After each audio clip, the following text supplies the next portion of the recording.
What up? What up? What up, y'all? It's been a minute. I ain't been doing my shows here in a minute, man. But I'm getting back on this stuff, man. I got my crew together. We're gonna talk about what's going on. These messed up cops that's killing our folks. We're gonna talk about a whole bunch of stories today. So I want y'all to introduce yourselves. Start with Jay. We're gonna start with Terry. Ladies first. Hey y'all, Terry.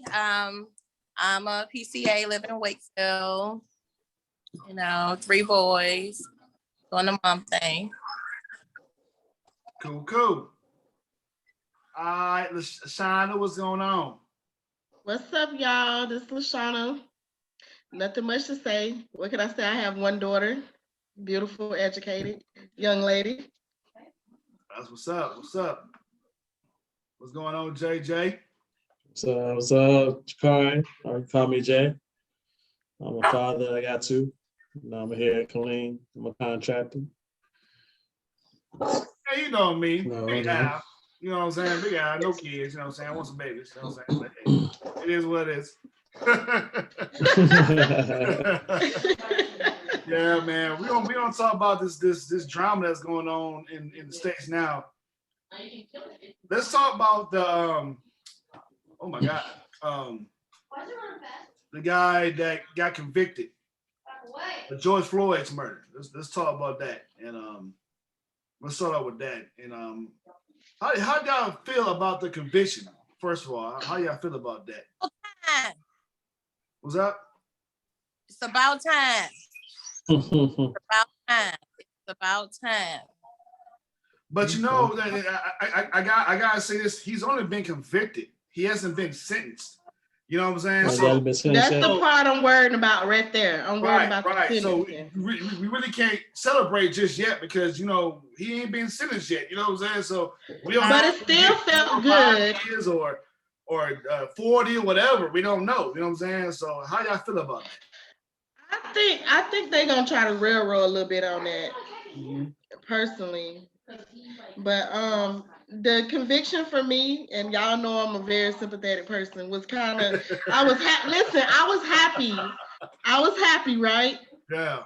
But it was also like, you celebrating a person that's actually his life is changed and altered. So in a way, it was like, I'm glad because you deserve it. But then it was like, damn, they go a person life just wasted. Yeah. I wouldn't want it no other way. Right. What he's getting, Yeah. Because that situation was horrible, man. Right. 9 minutes. And his legs is up in the air. You know what I'm saying? Like, that's crazy. That's really crazy. You know what I'm saying? And I never watched the video, man. Never to this day. Yo, the video is crazy, bro. It's not crazy, bro. It's like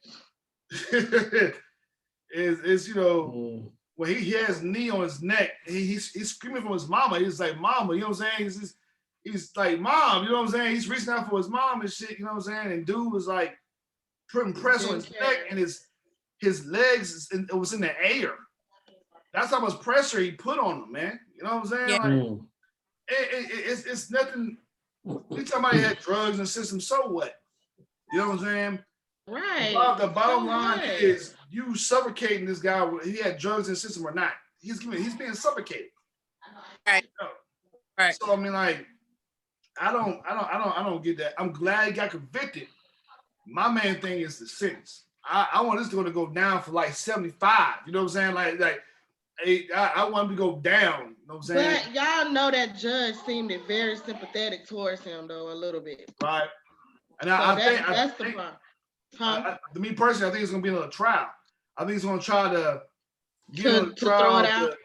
to help him out a little bit. You know I think so too. Right. It ain't gonna go the way we want it to go just I yet. mean, it don't matter what happens. He's gonna be protected. Once he goes wherever he's going. Yeah. No. He has that privilege. Don't stop, no matter where he's at. Right. But that man deliberately showed no remorse. He showed no care. He dismissed this man's life. How could you even give him another chance? Right. That's crazy though. I heard some crazy things about that guy too. But he's with the little actor, the crisis actor. I saw footage of him being in other crisis and stuff. I saw like videos and him being another guy. It was a different guy. No, it was him. The same guy. Oh, That him? told him. Yeah, he's supposed to be a crisis actor, supposedly. Yeah, I did hear it. I did hear something about that too. Right, I heard something about that.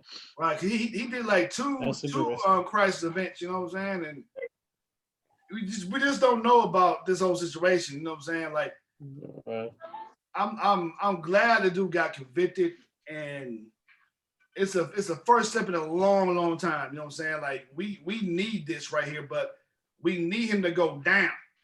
So we put these other cops and be like, yo, this motherfucker's going down. Like, yo, we gotta. I think he just got convicted because they didn't want nothing to go down. They tired of the riot and shit. Mm-hmm. They're like, look, he's gonna eat one. They always do that once in a while.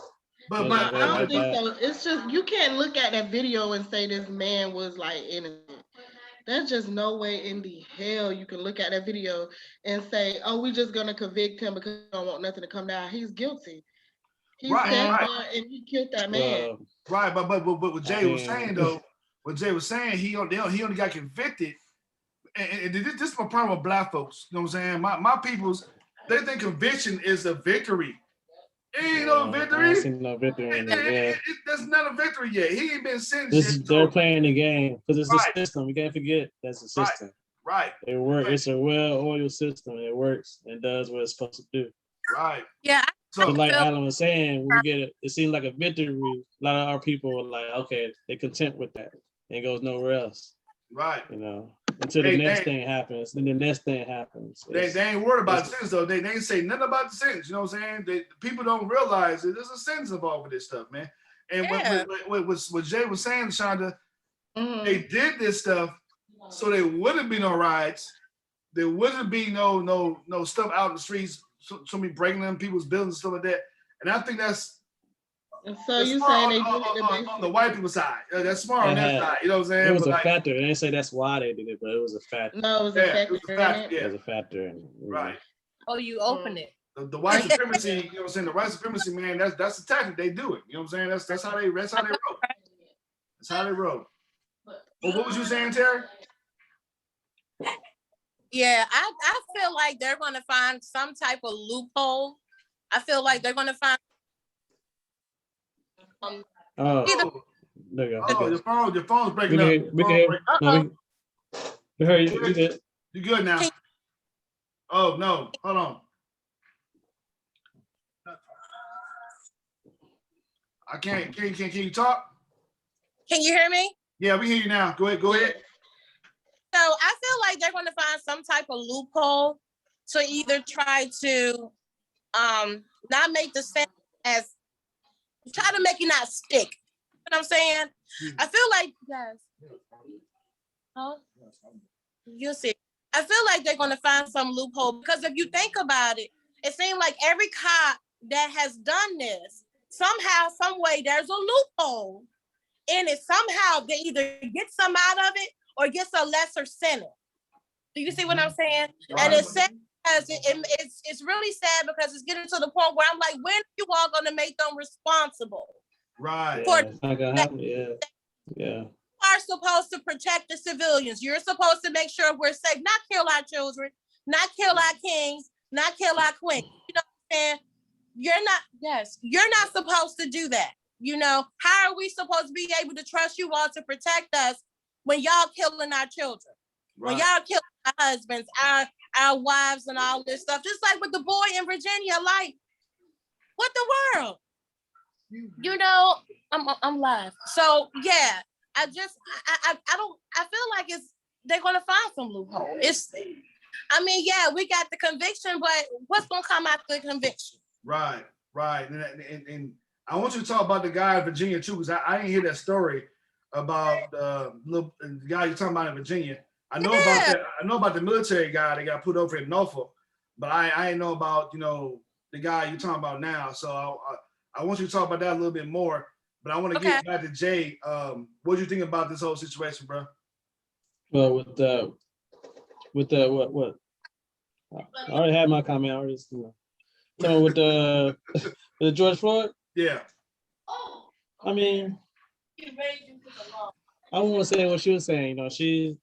You saying that they're gonna find a loophole to lessen the sentence. Yeah, I agree with that because they already know, the law enforcement is already been penetrated by the white supremacist groups. They're always going to be protected. The same people that's outside in the police force. It's the same people that's in the prisons. When he goes to prison, if he does or whatever, it's all in the whole. It's a whole system. Right. I mean, you just got privileges no matter where it's gonna go. You get protected. Yeah, man. And I hope this guy. And they get away with it because they want to be a martyr. They actually get honored for that. Mm-hmm. Right. You know what I'm saying? Exactly. That's why they keep doing it. That's why they do it. But dude, what in that amendment that I know we are. They say we're not citizens, but I don't know if they changed it or not in the amendment. I don't know that Black people are not citizens with still property and stuff like that. So I don't know if they changed it. Or that's changed. Yeah, that's changed. No, it changed. But that still don't stop the way they view us though. Okay, hold on. Oh, time out. You said it's changed. Mm-hmm. I'm saying in the far Jay said it wasn't changed. So like I didn't. You said it was changed. Jay said it wasn't. So I'm trying to get like,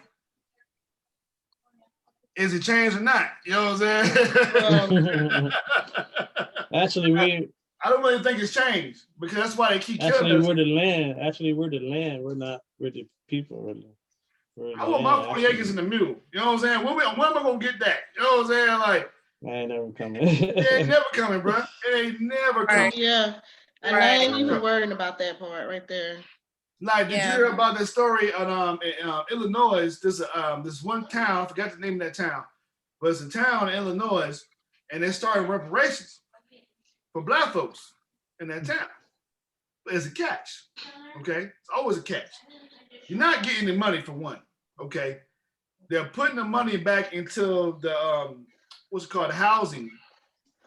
And you have to be a descendant of a slave owner back. And it's not that long ago. It's back in the 1900s still. It's not back in the 1800s. It's back in the 1900s. You got to be a descendant of people that's in that town. So you can still win or lose because if you're not descendant from that town, you can't apply for that. Yeah, I think it's like go back to the 60s or 50s. That's all it does. I think in the 50s or something like that, man. It was crazy. You know what I'm saying? Like I would never oblige that. I would no, sir, no. I want my money. You know what I'm saying? Yeah. Like I'm not sitting there saying like, like most bad boys, I want my money. They're gonna blow it on some other bullshit. You know what I'm saying? Like, I want my money to invest into something for my family. Yeah, I feel that. We got like, people are struggling out there, especially Black folks. And, the white supremacy, they don't want us to know how to build a foundation of Black business and stuff like that. This is why. This one girl, now, I'm not supposed to be drinking, but I drank some daiquiris. They got this one Black-owned business. She's the neighborhood daiquiri, and I want to interview her one day. But she's a Black-owned business. She's that's a good stuff. You know what I'm saying? She's doing. You know what I'm saying? Everybody like market daiquiris and stuff like that. They're not potent. They're not really potent. You know what I'm saying? But like. That's as good as she's showing on Black business. You know what I'm saying? A Black person owning a Black business, that's excellent, bro. You know what I'm saying? So like, I commend her for that. You know what I'm saying? But like, I commend every Black business that's doing right. You know what I'm saying? By people's. No, I spend my money on all of them. You know what I'm saying? Because if we stop spending money on Jordans and Nike and this other stuff, we're running out of business, bro. That'd be hurting right now. The white supremacy people be hurting right now because we the only people that spend all the money. Actually, the government need us. They need us because we're the most people that spend all the money. Yep. We make the profit in America right now. Yep. That's just facts. And I'm sorry I ain't got the numbers, but look them up. We the ones that spend all the money. So I mean,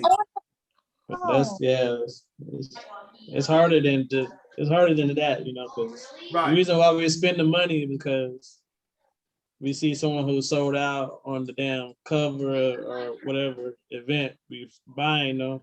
Right. You know what I'm saying? What shoe we buying, you know what I'm saying? That's where they're making money. They're making money off of our content. And so on, you know, it's not the record companies, you know. I don't have now one pair of Jordans. Well, people be going and spending their last check, standing in line, and not taking care of their children, not preparing for their future. You know what I'm saying? Like, what you doing, bro? Right. Fuck them Jordans, man. They online trying to buy some shoes, came out, a light bill ain't paid, children ain't been paid. Right. The house. Yeah. And honestly, I don't know they broke. It's not like we don't know they don't have the money like that. Yeah. Right. Listen, the people I understand why they do it. I understand why people do that though. You say you understand? Yeah. I don't. I'm sorry. It's just the way that, you know, we are built to be in competition with our brother. Yeah. So we want to look good. We want to look That's good. True though. You know, that's true. That's just the way. Yeah. You know, it's not the right way, but I'm saying I can understand why. Because it's like just the effects. It's the effects of everything we've been through. Right, right. It's like when a black person meets a white person, he smile in their face like, yeah, what's up, man? But we meet a black person, they want to kill that motherfucker. You know what I'm saying? Especially like, black men, you know, black men. Like let a man come in the door, you know, we looking like, okay, what's up, you know? Right, a white man walk in, you know, you yeah, you white man like, you know what I'm saying? You know what I'm saying? You see a brother, you're like, motherfucker, I don't know. Yeah, that's why I encourage black men to just, you know, just to be more brotherly, you know what I'm saying? To show each other love. But we're still suffering, y'all. And black women too. From everything that we have been through as a race, we're still suffering. And I know because I see it firsthand. You know what I'm saying? Like when it comes down to like my family, like my grandma, my grandmother, my grandfather, I'll be right back. They didn't know how to read or write. So then they raising kids, and you know, in the 60s, that barely knew how to read and write. So it's like generation after generation, and we're just starting to like wage that gap in between. So when people say, "Oh, you should just let it go, just forget about it, it don't matter no more," it does matter because what they have done to us is affecting us still to this day. There you go. Yeah, it's a trauma, you know. Trauma just don't disappear, you know. Right. Right. Know. Yeah, it's sad, y'all. It's some sad business. It is. And that's why for me, it's like I try my best to break that generational curse. I try not to repeat the same thing that my mom, my grandma, and all of them had to go through. I try not to repeat those same things because if I don't get rid of it, then my kids are going to have to go through it. You see what I'm saying? Right. And you don't want your kids to have to go through something that you yourself can fix. You see what I'm saying? Yeah. Try. You know, some things is beyond your control and you can't. You know. Yeah. We can change some things now, but I think what's going on now is mentally a lot of us are stuck. Mentally stuck because of what we've been through. And if you don't see better, a lot of times you don't do better, you know. So I mean it's hard.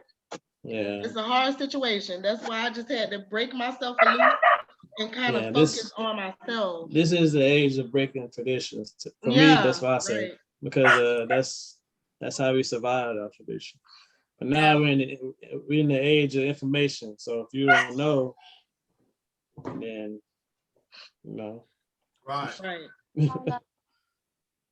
I totally agree. But it does break my heart to see the people judge without understanding. Now that breaks my heart when I'm on like social media and I'm seeing stuff like, oh well, Judge Floyd was just another crackhead. You know, when I see stuff like that hits, like, you know, that's not my son, or I don't know him, but that still hurts. Because what if that child was your child? You don't want somebody killing them because they got a drug addiction. Come on now. Give them a fucking chance to be able to fix the problem and to be able to get themselves together. Right. Like, treat us like you'll treat anybody else. Right. And I think that's where a lot of, well, I wouldn't say a lot, but with some people with the thing seem like, oh, well, he deserved this and he did. No, he's still a human. He's a human. Okay, what did he had that? That doesn't make him lesser than anybody else. Right. Yeah, but that's what they do when they're black man. They dig up his image. Okay, he did some porno, he did this, he sold drugs. So what? He was just like everybody else. Exactly. They're not looking at the fact that they took him away from his children. They took him away from his wife. They took him away from his family.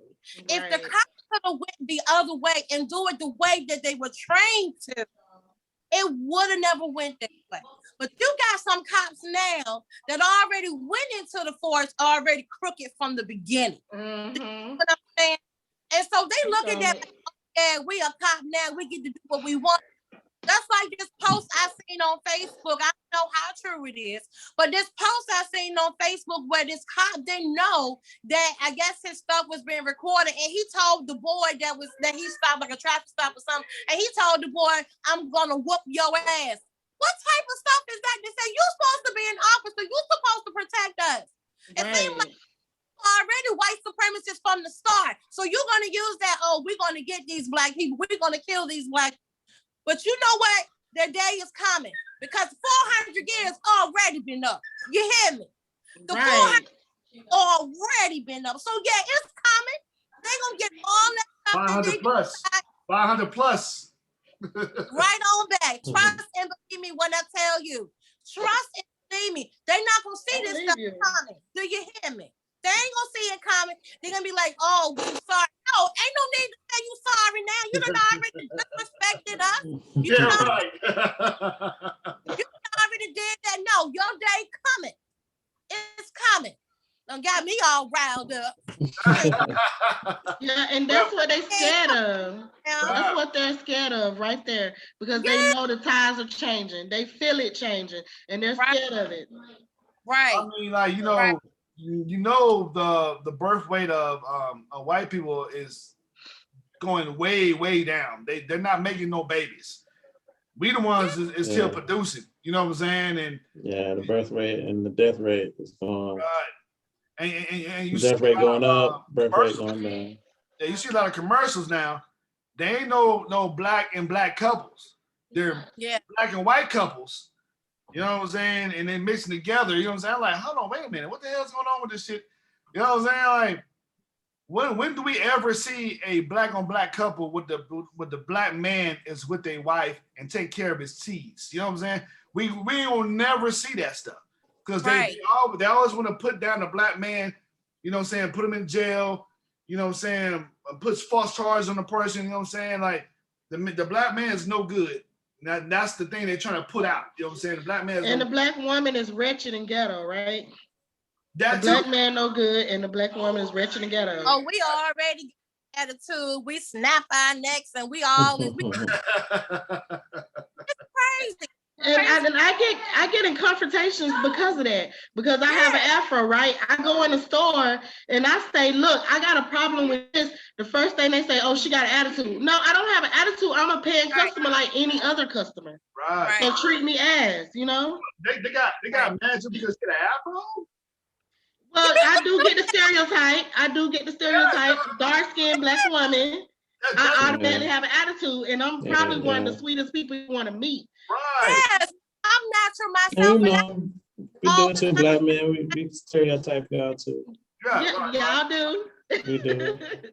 That's the one thing we gotta work on, though. We gotta work on that. Right. I appreciate I was going to the elevator. Right. This white woman grabbed her purse. I was going to rob her. Like, I looked at her like, what the fuck? You know what I'm saying? Like, you know, type me like, I'm not going to rob your ass. Like, what the hell? And them the kind of situations that turn bad when people look at you. Because I'm not gonna lie, it does bother me. Like if I'm coming to you as a customer and I'm saying, look, I got a problem with this, and then you automatically get an attitude with me, how do you really expect me to react? Right. You know, you're starting with me for no reason. You're getting angry with me for no reason. So I'm human too. You can't just expect for me to just be like, oh, okay, I'm sorry, I don't have any complaints. Of course, I might elevate, which isn't good, but I'm a human. I get upset. I have feelings. I make mistakes too. I'm not inhuman because I'm a dark-skinned Black woman and you look at me as being less than. Right. So yeah, I feel the pressure too, y'all. It's there. Yeah. Oh yeah. It's definitely like a struggle out here, Black woman, because of all the judgments, all the stereotypes, all the so when I go in the store and I have my kids with me, I always tell them, don't you never walk in the store with your head down. I tell my oldest that you never ever walk anywhere with your head. You hold your head up. Yes, he had but that don't mean that you're not, you're less than, you are a king. And I tell my boys that all the time. Like somebody be like, build them up. I have 3 kings in training, baby. Love that. So yeah, I tell them all the time. Like, it's like you have to raise your boys for the what if. You have to raise boys for the what if. Now, even though I don't have some of those things that happen down here, that don't mean it won't happen. Do you see what I'm saying? So I have to let them know how to protect themselves in and out. You see what I'm saying? Right. Yeah, because sometimes it can be subtle. You have to get them to understand, that what's going on. Right. I tell my son the same thing. Keep your head up. Yeah. Shoulders back. Right. Chest out. Right. You're a Black man. That's what I tell them. Our boys now, then when they get out there in the world, they're gonna get it from somebody else, but it might not be in a way that their mom or their dad would give them. Do you see what I'm saying? And that's why I tell my boys, I say, yeah, you go in there with respect, you come out with respect. Do you see what I'm saying? That all the time. Sometimes with going one ear and out the other, but I don't mind. But they retain it though, because they can hear it. Yeah. Later on, they hear it. You know what I'm saying? Exactly.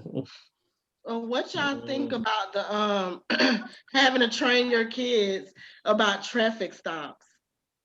I'm going through it now because Kai, he's driving now. He has his learners, and pretty soon he'll be taking his driving test. So yeah, there have been a lot of conversations about that, about what will happen if you get stopped. And if you don't feel comfortable, you can always tell the officer that you don't feel comfortable. And he has to respect that. But there are some officers that don't, So I tell my boys, I'm like, either way, know your rights. This is why Malachi now, he knows everything. When I mean everything, he knows all the codes, bro. All the codes. So if he go out there now and something would have happened and he gets stopped and the officer not doing what he's supposed to do, yes, he gonna call him on it. He lets them, and I tell him, I said, look, if the officer say don't touch nothing, don't touch nothing. Don't. Just because I need you to come home safe. Yes, I'm feeling that. Yeah, it's scary to have to teach our kids that, but at the same time, you want your child to come home. Do you see what I'm saying? So I tell him that he's going out with his friends. I'm a girl. I be praying my butt off because I never know what's going to happen. I'm not there. Do you see what I'm saying? I'm there to say, no, Kai, don't go there. So I just tell them to stay prayed up. I tell my kids all the time, you need to pray before you leave the doors. Point blank. You have to, because you never know what you're going to deal with when you go outside your door. You never know. So that's what I thought. That's true. Let's talk about the was a 20-year-old guy in Minnesota got shot with the supposedly a taser gun. Taser. So let's talk about that, man. I haven't heard. You ever heard? No. Whoa, that's big news. I heard about it, but I haven't read anything. Shit, like a cop mistaking their their gun for the taser. Let me tell you this, man. The guy got pulled over, right? And this is a messed up pulled over situation because he got pulled over because something was hanging from you have little incense or whatever hanging from your window dash, whatever. Mm-hmm. So he got pulled over for that. And this is what I heard too. Now, when this is a tactic by each state. If you have something for your window, that's the right to pull you over. That's the tactic pull you over. Yeah. And some people don't know their rights and then let their car get searched. Yeah. Right. You know what I'm saying? So you gotta know your rights, you know what I'm saying? But it's like that was a tactic. So he got pulled over. He had a warrant. The only issue that I had with the guy, he should never ran. Because he did run and try to get back into his car and jet off. Now, he should have never did that. But the lady came down and this lady, it was a female cop. She was on the force for 26 years. The taser gun weighs maybe 10 ounces. Ounces. You know what I'm saying? And the gun weighs like pounds. You know what I'm saying? So how can you sit there and say that you don't know the difference between your taser and your gun? Right. It's like taser. No. Bam! And we already know that's it. How many times was he shot? Maybe I'm hearing just one right now, but maybe multiple times. But I'm saying he got shot, and he crashed his car, and then he got rushed to the hospital. He ended up dying. You know what I'm saying? And there's a protest about that too, because like he should have never been shot. And now the cop, you know what I'm saying, she resigned and they did arrest her. She's also president of some type of organization for cops. Oh, what? She's president of that. So they actually burned her out of jail. She's out of jail right now. So I don't know the story about what's going on with her case as of right now, but I think she's going to go to trial with that too. So we're going to come back to that one. But I mean, like, they probably some union. They probably like a union. Yeah, it's like a union type thing. Yeah, she's the president of that type of union stuff. You know what I'm saying? So, well, I'm looking over here. I'm supposed to be looking straight at it. I'm looking at your screen right here. You know what I'm saying? Yeah. I always do that. Your mom is coming. You know what I'm saying? Yeah. What do y'all think about that though? Because that guy. Oh. Okay. The only reason why, and you guys can hear this because you guys don't know about the case. The only reason why the guy had a warrant because they sent his court appearance to the wrong address. See, now that's the things that I have a problem with. It's all could have been situated. You know what I'm saying? The only thing he should have never ran, but the only thing that he had a warrant because they sent to the wrong address, so he didn't show it to court because he didn't know. Look at him. Mm-hmm. Crazy. That's their fault. Yeah. That's their fault. Well, I'm all down for better training for the cops. But I do feel like, until you start holding them accountable, they're not gonna care. They're not gonna try to de-escalate situations. If they're not getting affected in no way and they're getting a slap on the wrist and they're able to continue to work or they're able to retire and still get their pensions, they're not gonna even try to de-escalate any situation. It's just gonna be, oh, I don't want to deal with this shit, so shoot, you know. Right. Or it's just, you never know what's in the person's heart. Right. You can't really say that they're good people that's just, got nervous. They could be really some fucked up people. I think that they should have a serious background check, and they should also have a psychological test. Constantly. And also a what's it called, that the lie detector test. There's one question they need to ask. Only one question. Are you a racist? That's all they ask. And if that shit go all the way up, no, you can't get hired. That's just. We don't even want no inconclusive. Like, we're gonna have all that. Well, we couldn't tell. No, it ain't gonna work. Do you have a problem with any other race besides your own race? That's even going for Black people. Right. No type of refund. It just ain't gonna work, man. It's not gonna work, but I wish it would happen. You know what I'm saying? The whole system just needs to come down. This whole system is jacked up. The whole system just needs to come. That's on it. There ain't no fixing here, this and that. Right. You know, putting our people in these positions, this and that. It helps a little bit, but. What you think about the kid that got shot, the 20-year-old that I was just talking about? Yeah, I didn't hear anything about that. Wow, that was headline news. Wow. I mean, I didn't hear it. I didn't see it. I try not to read those articles so much, man. It's a psychological warfare, you know. It is. Constantly seeing your people getting killed, and I try not to pay attention to that shit so much. What do y'all know about that 13-year-old girl? I think she was 13 or 14-year-old girl. I think it was in Ohio, I believe. What, Makai? Yes. Oh. No, did you hear about that? I've been hearing. I saw the video. What happened? I heard that they said that she was fighting a grown woman. That they won't no the knife. I don't know, but whichever way, they said that the girl, said Micaiah, the cop seen her with a knife, and they went after Micaiah. Micaiah was the one who called the police. Right. That's the crazy part about it. Right. Micaiah was the one who called. She called for help. And then the officer seen her with the knife, not even asking any questions about why or whatever, but he shot. Lord,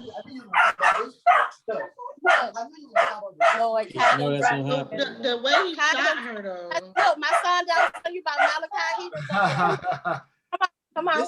This is what you're wrong at. So what happened was she called the police, right? Right. But she came outside with the knife.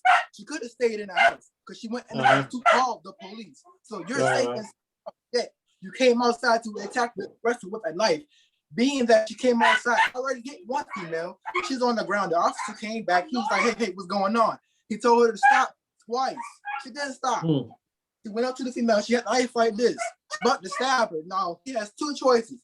Like her get stabbed or shoot the girl that's going to stab her and save her and then get bashed for it. So he did the right choice. He would have let the girl stab her. The girl's parents would have been like, why didn't you save my daughter? Yeah. On the other hand, the other guy would have been like, why'd you shoot my daughter? But he could have used the taser instead of shooting her. This is what you're wrong at again. You see, y'all think taser are just something you can just pile on automatically. That's not how that works. Tasers take 2 to 5 seconds to turn on.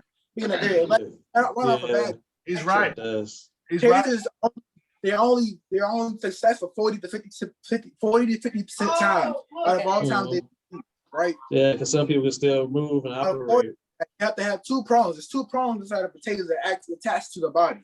It has to attach physically to your body to send the shot. If it has one prong, it's not gonna work. And being that she was big, it's not gonna work because she has a lot of adrenaline. The more adrenaline you have, the less it's gonna be effective. Let's say like how most cops they'll try to somebody's coming from them with a knife and he have a lot of adrenaline built up. And the cop shoots him on 5 times. That's why he's not dead because of the adrenaline. Because the adrenaline comes, he's not gonna feel it. Okay. Right. So the cop did the right choice by shooting her. Because if he didn't, the other girl would have died. And he still would have had to kill the other girl because he was going to try to kill the other one. So he made the right choice. Yeah, I feel you, young Kim. That was my issue. That was my issue. All right. I told y'all that's what Malachi is. Right. I told y'all. That was my issue though. Right on. Well, was this a right killing? Because she did have a knife. Even though she did call the cops, she was protecting herself. She had a knife. And the dude did not know what was going on. Yeah. He didn't know what was going on. He just saw it there. His girl finna get stabbed. You know what I'm saying? That's a deadly weapon, you know. Right. Yeah. Right. Yeah. Benson, you gotta can you that was good one, young King. That's good. You did good with that, mama. Hey, Jay, can you guys mention the? I told y'all that's why.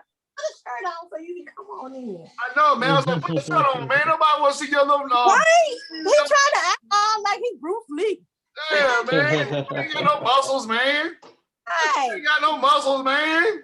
Can you hear me? That's the future right there, man. This is Forte, y'all. This is what he do. He loves debates. He loves discussion. Can you hear me? It was good. It was good. It's good to exercise your mind like that. Okay, but can we say you gotta hit the start button, the start video on the bottom of your left hand side, on the bottom. But can we say that the guy probably could have shot her somewhere else? Maybe, I don't know. Okay, see. Oh, so there you go. There you go. Can you hear me though? Hey, everybody, say hello to Benson. What's up, Benson? What's wrong with that? What's happening? Can y'all hear me though? Yeah, we can hear you. Yes. Okay. We talking about this the 13-year-old girl that got shot by the cops with the knife and stuff like that. That's what we talking about now. My friend Terry's son is going to talk about this issue, man. Go ahead, son. Go ahead. Okay, so you asked if he could have shot somewhere else. The case is yes, he could have. However, cops are trained to shoot in a mass, therefore you aim for the chest and nowhere else, because anywhere else you aim, you have potential of hitting the artery, such as the leg. People are suggesting that he should have shot her in the leg. Well, if you shot her in the leg, she'll bleed out faster because it's an artery in your leg, right? And if you shoot that, you bleed out 30 times faster. So being that he shot her in the chest is the best way to do it because he can't really shoot her anywhere else. Shoot her in the arm, you're potentially hitting her vein. You shoot her in the head, she's automatically dead unless something miracle happened. And anywhere else besides the dead center of the chest, not like the side, but that's where your heart is. Automatically hit the heart, you're most likely gonna die unless you saved by something else. But if you're shot in the leg, the arms, the head, maybe near the neck, you're gonna die. So shot her in the chest was a good decision because anywhere else, you get out faster. But 4 times though. What's up? Well, that's kind of in the chest. We did do 4 times. Well, that's kind of maybe 2, maybe 1. I don't know, but 4 times. Yeah, that's a lot. I can also. Okay, so like I said before, adrenaline. And before you start, hey, hold on. Before you start, I want Benson to go after you talk. Benson, you got next, bro. So I want to get your opinion too, bro. All right, go ahead, bro. All right, so the caliber of his gun is a 9mm, meaning that the bullets are about this big. So shooting. How you know about that? How you know about that stuff, bro? You know it. Hold on, man. You give me a lot of information, man. You in high school still. How you know about that stuff, bro? I trained him into the gun range and everything. I told you. Oh, okay. Go ahead, bro. Go ahead. All right, so the bullet's about this big and maybe about this thick, somewhere between this. Okay, so shooting one time, it wouldn't really help, but she still could have stabbed the girl because of adrenaline. It's not going to do much damage. Shooting her twice, it might have made her stumble, but it's not going to make her fall to the ground. The third bullet really put her on the ground. The fourth shot killed her because she could have still got back up. And she had the potential of still killing the girl. And my case is, if you call the cops and you come back outside with a knife, at least let the cops handle the situation. Therefore, you won't have a potential of getting shot. Being that she came back outside with the knife, knowing that she could have stayed in the house, defending her staying in the house without coming outside and attacking them. I get that they were trying to jump her, but afterwards she got up and ran in the house, called the cops. She stayed in the house, the cops come, they handle it, the situation is done. Now, the people in this, where's the father? The father was stuffing the other girl's head out. That's where he was. The thing is, that's not her actual house. She's living in a foster home. Right. So the guy who said, "Why you shoot my daughter?" That's her foster parent. Right. He wasn't actually watching over her. He could have stopped the situation right then and there, but he didn't. Instead, he was kicking the other girl's head in, and her mother. So shooting her 4 times, yes, it was excessive, but it was legal. What you think about that, Benson? He just broke down for us. At that point in time, like from what I saw in the video, the clip I saw, He was pushing one girl down, kicked her, and moved, pinning the other girl in the car, going for a stab. At that point, when the officer's there, he's not shooting the wound. He's not shooting to apprehend. He's stopping her by use of deadly force. I mean, she was supposed to die the moment he pulled the trigger. And I agree with what he's saying. 1, 2, 3, 4. That's how they're trained. They're trained at that moment. Use of deadly force is to kill. It's not to apprehend anymore. If I gotta pull the trigger, you're going down. You have to, for lack of a better saying, it's supposed to be a last resort. Yeah. It is to cause death. It's no longer to apprehend. So, yeah, drawing the weapon is kind of like having nukes for the U.S. and all the superpowers. That's supposed to be their deterrent. Now, after drawing the weapon, you're still fighting back, combative, and you force me to use it. All bets are off. You know, I'll try to save your life after the fact, but to stop you from doing that action, the service pistol is to cause death. Right. Right. Yeah. I mean, I did, when I saw the video, I can't say I was like, okay, it was either one life or another life. Now, of course, y'all know I'm sympathetic.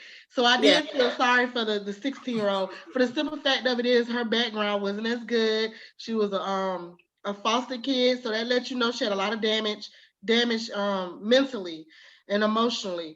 And then you got these grown women that's coming to her house, they're bullying on her. You know, I took it as a case of she snapped. You know, you're tired of getting bullied. You're tired of being mistreated. So unfortunately, you know, it ended for her. Yeah. And that was a very sad situation, but I do see why the cop shot. But what I was asking was there any other way? You know, and your son, he broke it down. So he answered all my questions. Hey, I need to have you on my show a lot now, bro. Yeah, you need to get on there now, right? And then, I like that because that's a young man's perspective. Right. Because he's the one, him and his crowd is the most vulnerable. Right. Because as he grows up and grows bigger, the younger they're automatically assumed as a threat. What are you doing now? You automatically assume as a delinquent. Because maybe you don't necessarily have a job here now. So wherever you're at, somebody else considers that loitering. Yeah. Most people your age that don't have jobs or whatnot are more likely to steal because they don't have money of their own. That's assumed about everyone in your age group, kind of.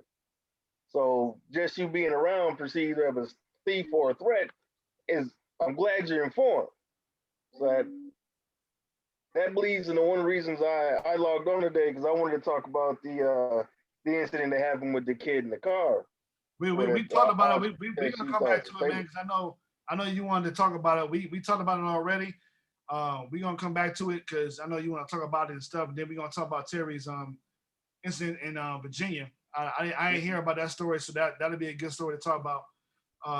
It's a tragedy that this girl lost her life, man. That is. You know, it's sad, man. But I think she should just stay in the house. She shouldn't start stabbing anybody. There's, you know, in this scenario right here, you know cops are shooting to kill Black folks. So when you call 911, you know what I'm saying? Say your age, I'm a Black woman, I'm a Black man, or whatever. I got this color, this vest on, whatever. You know what I'm saying? So the cops would know that, okay, this the guy right here. You know what I'm saying? Because that cop didn't know nothing about what was going on out there. They just got a 911 call. You know what I'm saying? Yeah. He saw a girl with a knife getting ready to stab this woman, and wow, he's in a no-win situation. He had to shoot. Yeah. You know what I'm saying? He had to shoot, and that's like people were talking about it's not a justful. That's not justified, whatever. I think he made the right choice, even though it's a sad situation. Yeah, he had made the right choice. You know what I'm saying? Like, yeah, he had no other choice. Yeah. You know, it's sad, man. And that just breaks my heart, man. That breaks my heart. Yeah. But can we agree that the cops do need to be trained more, like to deal with every type of situation? Right. Everybody goes through so much in a run of a day. Right. Yeah. You know, you never know where we're gonna be from one day to the next day, emotionally, mentally, you know, financially, you can be in and lost your job and everything, and you just might be suicidal. We need our cops to be trained a lot better, man. Right, like this one lady was taking her kids home whenever she got pulled over. She was deaf, and these cops, like they roughed her up, man, because she. And I think, and like cops in a situation, they need to know how to speak sign language and all that stuff, because they would know what situation they're going to come into. You know what I'm saying? They need to be trained on that stuff.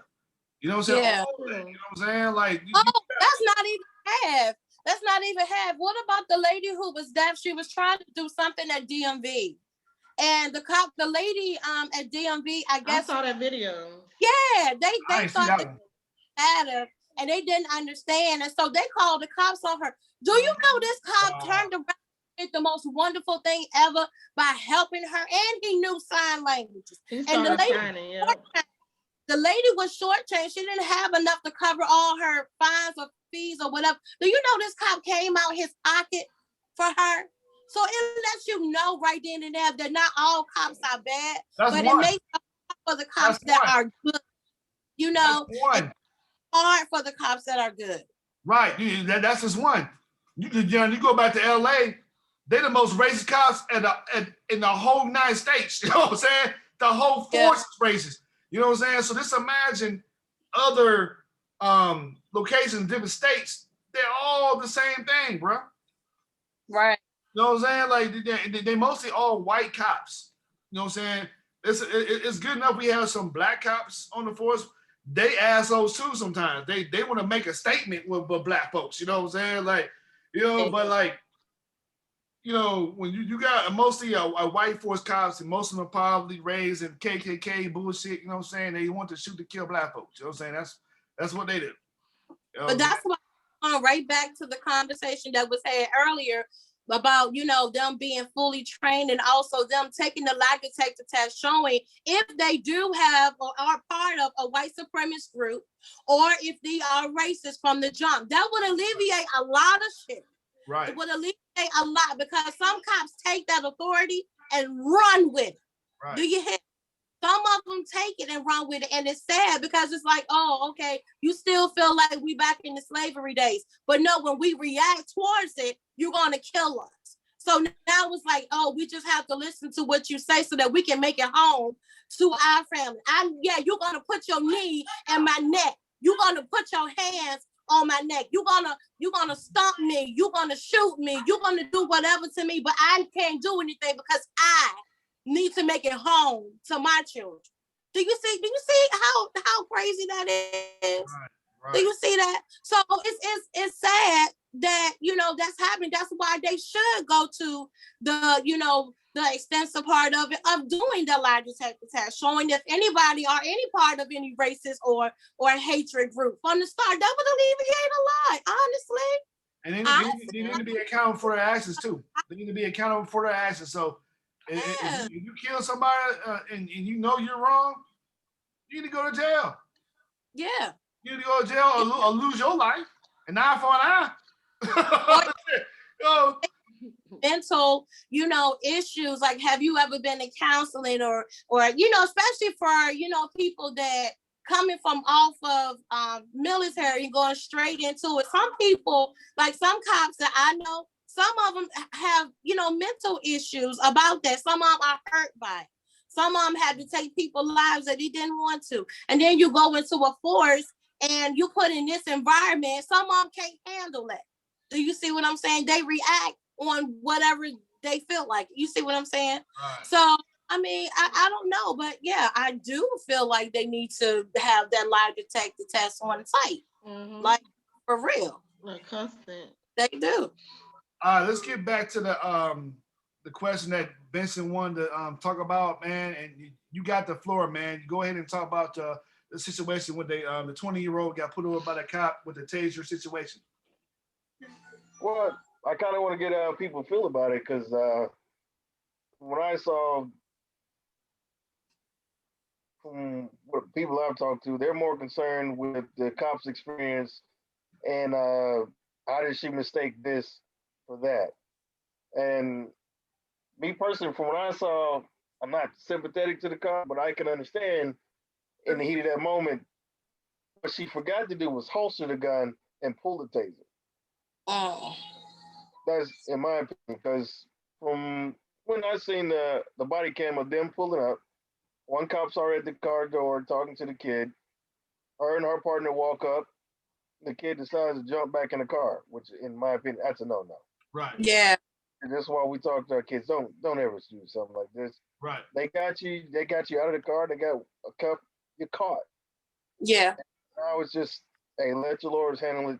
Pay the fines or whatever. It's not worth dying for. Right. But and I don't think a lot of people see that there was threat to the police officers because the kid died. I believe we overlooked things like that. He jumped in that car, and I couldn't tell you what his right hand was doing. Me, I think personally he was trying to drive away, but in that moment, like from the time he jumped in that car, so he was shot. It was only 11 seconds. That's not a lot of time to make a life and death decision. Right. You want to talk about she had 26 years on the force. She should have known better. She's trained. We need more training. But that's a lot of motor skills and thought process. I don't want to get hurt. I don't want my partner to get hurt. And Yeah. So basically, you saying that nobody has the right to. I mean, we have no room for error. Period. Like the cops have room for error, but the people that are not trained in them situations just have no room. I mean, I'm not saying that I don't really know how that situation should have went. All I'm saying is it was way too many cops and one person. And sometimes when you have training, you do things a lot better. They need to be trained how to take people down without deadly force. They have to be trained like that. They just have to. Because if not, then everybody just gonna get killed. You can't move a hand. You can't disagree. I mean, you have no room to do anything. well, the only issue I have with Benson, he shouldn't have gotten in the car. Now, when usually you get in the car, you don't know if this guy's gonna grab a gun or he's trying to speed off, but you don't know if he was trying to speed off or not. You don't know if he's gonna try to grab a gun or whatever. So he made that mistake. That was the only mistake he made on that whole thing. You know what I'm saying? Because he should have just got arrested. It would have got fixed because, like I said before, they had the wrong address. That's why he had a warrant. They sent that stuff to the wrong address, and that's why they put out a warrant for his arrest because he didn't show up for court. That was their fault. But at the same time, take that shit. Don't make the mistake. You'll be out of jail. You know what I'm saying? And you'll still be alive. You know what I'm saying? But like, I think when you've been trained for like 26 years, and you're saying taser, you know you got your pistol out. You know the weight difference between your pistol. Now, that's you know 24 system of force. You already know your deadly force weapons on your right side and your other secondary weapons on your left hand side. She know what she was doing. She knows that's the way I know. You know, that's the whole taser thing was the fact that I'm thinking shoot your ass when I'm hollering taser. Yeah. Let me just throw this perspective out there. So let's get in the thought process of a cop. When the kid first jumped and juked to get in the car, and before the other officer got a hand on him, and they wrestling, I'd automatically pull my service weapon. Yeah. Now, yeah. What I believe happened, because I'm just trying to take my feelings out of it and look objectively. Could it be possible the scenario happened that, okay, like I said, it's only 12 seconds. 12 seconds, I got to get a hold of this kid before somebody gets shot or something else happens, before he drives off, runs over somebody. And in the process of doing that, I believe the step she forgot was to holster it. Because if you watch their training, that's part of their training to go taser, let you know. She's telling the partners, get out of the way, I'm finna taser. Right. But she didn't holster the service weapon and pull the taser. That mistake can be made. It can happen. It is a career-ending mistake that ended someone's life. But all the videos I've seen, there was another case recently where this guy just had a problem, a chip on his shoulder. I am the law attitude is present. I don't feel that from this group of people that were serving a warrant and shit went left quickly. Y'all see the one where the black lady in the Camaro and the officer trying to be nice and trying to be give her the benefit of that because he didn't want no problem saying that he's responsible for taking a black life. And that's my concern. Cops have to do a job. We know there's shitty cops out there that these situations keep happening. But now you have other officers working with kid gloves and not appropriately handling the situation, which had him, he got shot and then she died because he shot her back. So had he had her at the back of the car and restrained her then and then put her in his patrol car, did his job, they both could have been unhurt and, unharmed. They both went home. But the culture is changing. So much stuff, things that should be prosecuted don't go prosecuted, and some stuff that don't need to be prosecuted gets prosecuted. Where's the line? How do you stay on the right side of it? Right. I agree. They should know they have all this put in place, and this shouldn't keep happening where a taser gets mistaken as a service weapon. Right. But yeah, I can't absolutely say that she went out to harm that boy in that manner. And you can't absolutely say she wasn't trying to harm him either. I can't. So that's kind of on the fence. I don't really know how I feel about that. I'm just gonna say, I just think that when you got more than one cop, they just got to be trained better. Like, it don't make no sense that a drunk person can overtake a cop. Shouldn't they know how to do some ground wrestling or something? I don't know. Like, isn't their job is to protect and serve? I just think that the training needs to be upgraded. They need to constantly go through training. They need to constantly go through mental evaluations, and this need to be something that they invest in. And what is that thing about defund the cops? Because I'm still confused on that. About what? Defunding the cops. Defunding the cops? Yeah. Yeah, it's just about cutting off the funding because the funding is supposed to be used for training and all that, race relations. That's what I mean. That's my first time hearing They're that. literally trying to get rid of a police force. Well, I don't think they should get rid of no police force. No, I don't think they get rid of it. It just we can't get rid of police force. They get money. They get money from different. They're just defunding them. It's not getting rid of them. It's just defunding. So that's what the wordplay comes in. They want people to believe just get rid of the police. Just saying. Just want my beautiful. They're not going to use the funds right. That's what people are saying. To be like able y'all to saying, come home, regardless of her mistake. When I see stuff like that, I literally think, like, I don't have a male, okay, but I have a black female, and I do know the stereotypes. So I don't care what freaking condition my child is in. If she's high or drunk or out of her freaking mind, I need a cop to be trained so my child can come home. I don't need you to say, oh man, I'm so scared of her because she's black, and you know how black people are. They're gonna kill us first, so we gotta kill them before they kill us. No, I need you to be trained a lot better than that, because my child somebody could have slipped something in her freaking drink at a club and make her, not act normal. I don't need you to be saying, oh, I thought that she was going to get something. I just need her to be able to come home. I need to be able to be her mother. I need to be able to correct the situation.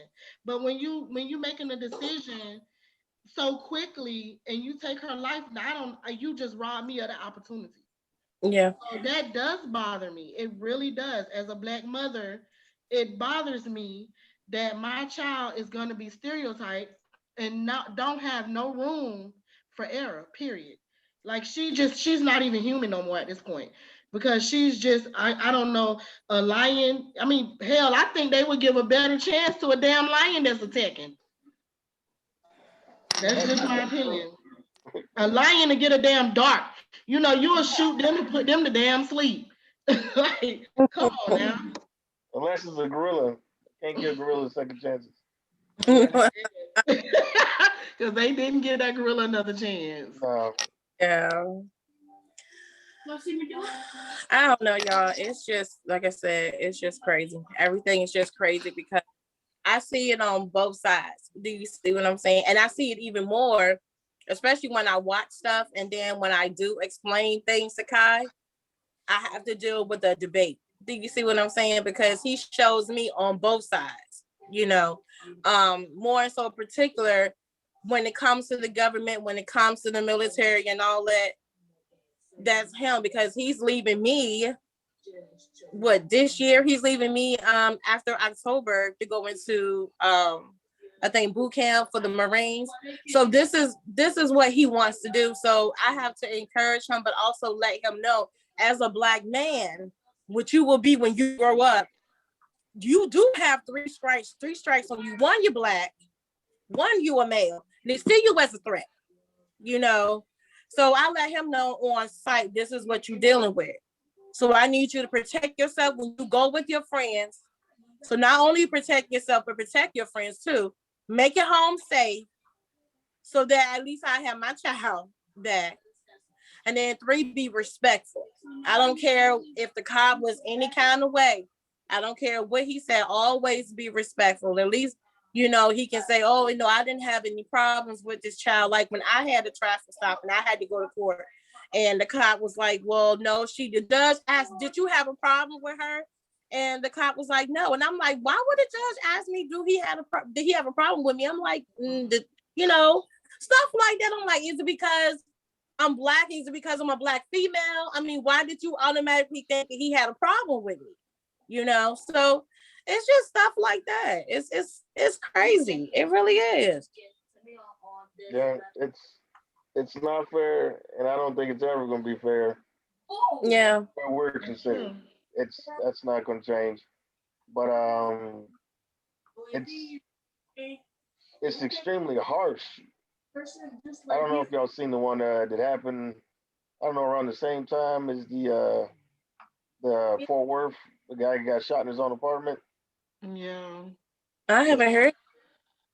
There's another one where a group of neighbors came outside in defense of a minor. I think the kid may have been 7 or so.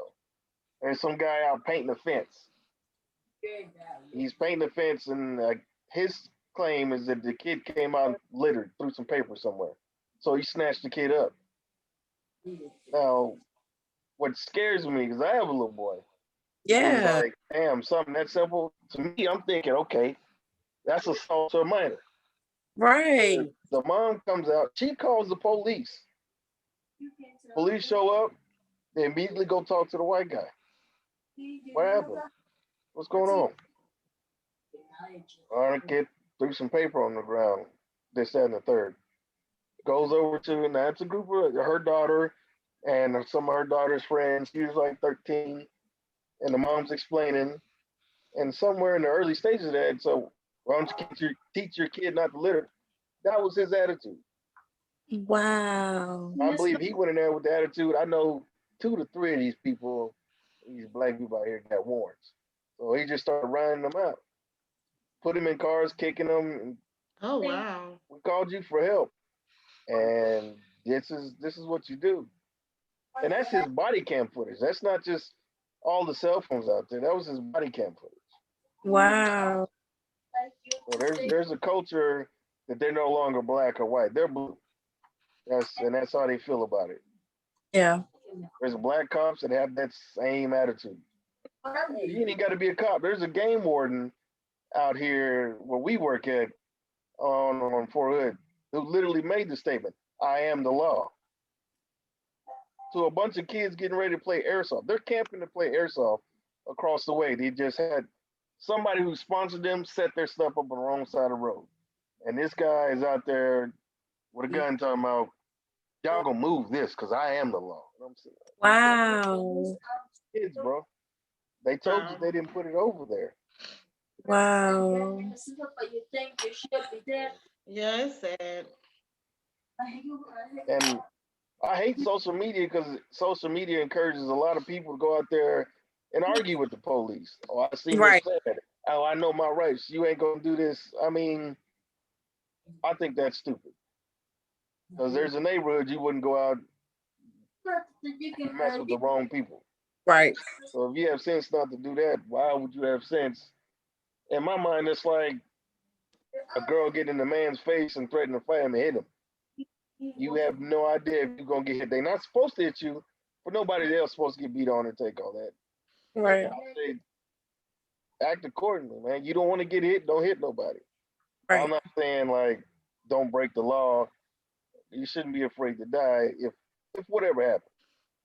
So I hate that attitude with people like you don't want to get killed all the time. Don't do the crime. You don't know the fucking situation at the time, buddy. Life is life. Right. It's just the best advice I can give my child is don't go acting ass. If you go looking for trouble, you're gonna find it. There you go. They're not supposed to do this to you, but are you willing to bet your life on it? Right. Just get it over with as quick as possible. Like you don't have to fear nobody. Doing this does not mean you're afraid, because you be respectful and whatnot. Say yes sir, no sir. Some people have that pride problem where, no, fuck that guy. I don't know him. He ain't nothing to me. I don't call him officer. Right. You giving somebody an excuse to come after you if they choose to be a shitty ass person. Right. I can't control them. I hope that my advice helps control my child. That's it. Yeah, you're right about that. Well, it still go back to years and years of oppression. It go way back. It's way deeper than that. Because like I say, a lot of times if you don't know better, you haven't been taught better. If you haven't been taught better, then you really can't. I mean, you really can't do better. And I'm only saying this because where I came, the part of Florida I came from. You know, I've seen how generational curses work. Like I was saying earlier, I seen my grandma and granddaddy not being able to read and write. Their parents before that, they raised their kids barely knowing how to read and write. You know what I'm saying? So therefore, you raising up kids that only thing they know how to do is survive. And if you don't know how to do is survive, and you don't know how to really do better in society, and you got all these odds against you, it's kind of hard to fight through. Man, it takes a lot of mental strength to be able to say I'm better than this. Right. Because I didn't know how hood I was and how ghetto I was until I actually moved to Texas and got away from certain environments. And then as I grew and I started learning, and even now I look back on my Facebook and I'm like, damn, like who the hell talk like that? Like, where did I come from? Like, I didn't even know how conditioned I was. It took years for me to even understand how conditioned I was. I had a good heart. My intentions was good, but my actions was a little out there. I was a little hood. So I mean, if you don't know better, it's hard to do better, man. And we gotta stop treating each other like that. Like we as a Black community, we write each other off too. We automatically. I'm not gonna fuck with them because you know they gonna do this, and I'm guilty of it too. I ain't gonna lie. I don't mess with none of my neighbors, and some of them not even Black. But I'm just saying I have stereotypes too. You know, you keep people out your way, keep people out of your circle, then you don't got to worry about them robbing you, killing you. You know, coming in your home, messing up things. So we do that to each other. Mm-hmm. But I am sympathetic because I've seen it. Everybody's against us anyway. Huh? That's everybody against us anyway. Yeah, that too. But we're against each other. Yeah. So it's a lot we gotta fix, man. Back in the day, those country kids, you know, you mess up down the street, just get your ass whooped all the way back up the street. That's here. Still the same way down here. When them street lights come on, my kids know if your butt is not in the house, the next door neighbor gonna say something. Ain't you supposed to be in the house? You better get in the house while I tell your mama. And that's how it was. Man.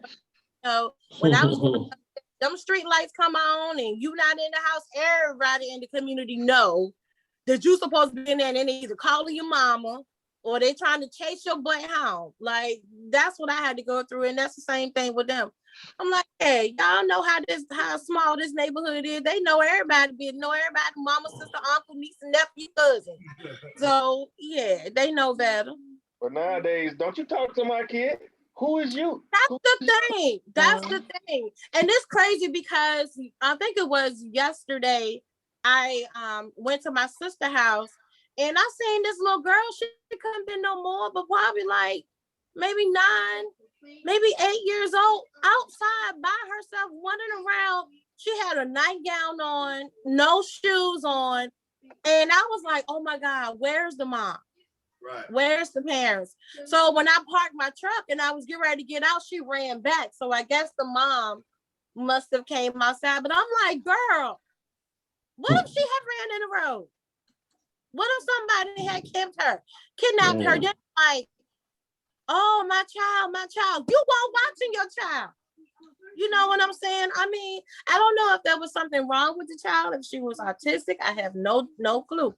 But the fact is that we have to watch our children and stuff too, because you never know what's going to happen outside. And the fact that this little girl was outside by herself, I'm like, what the hell? Like, that's not something you do. Right.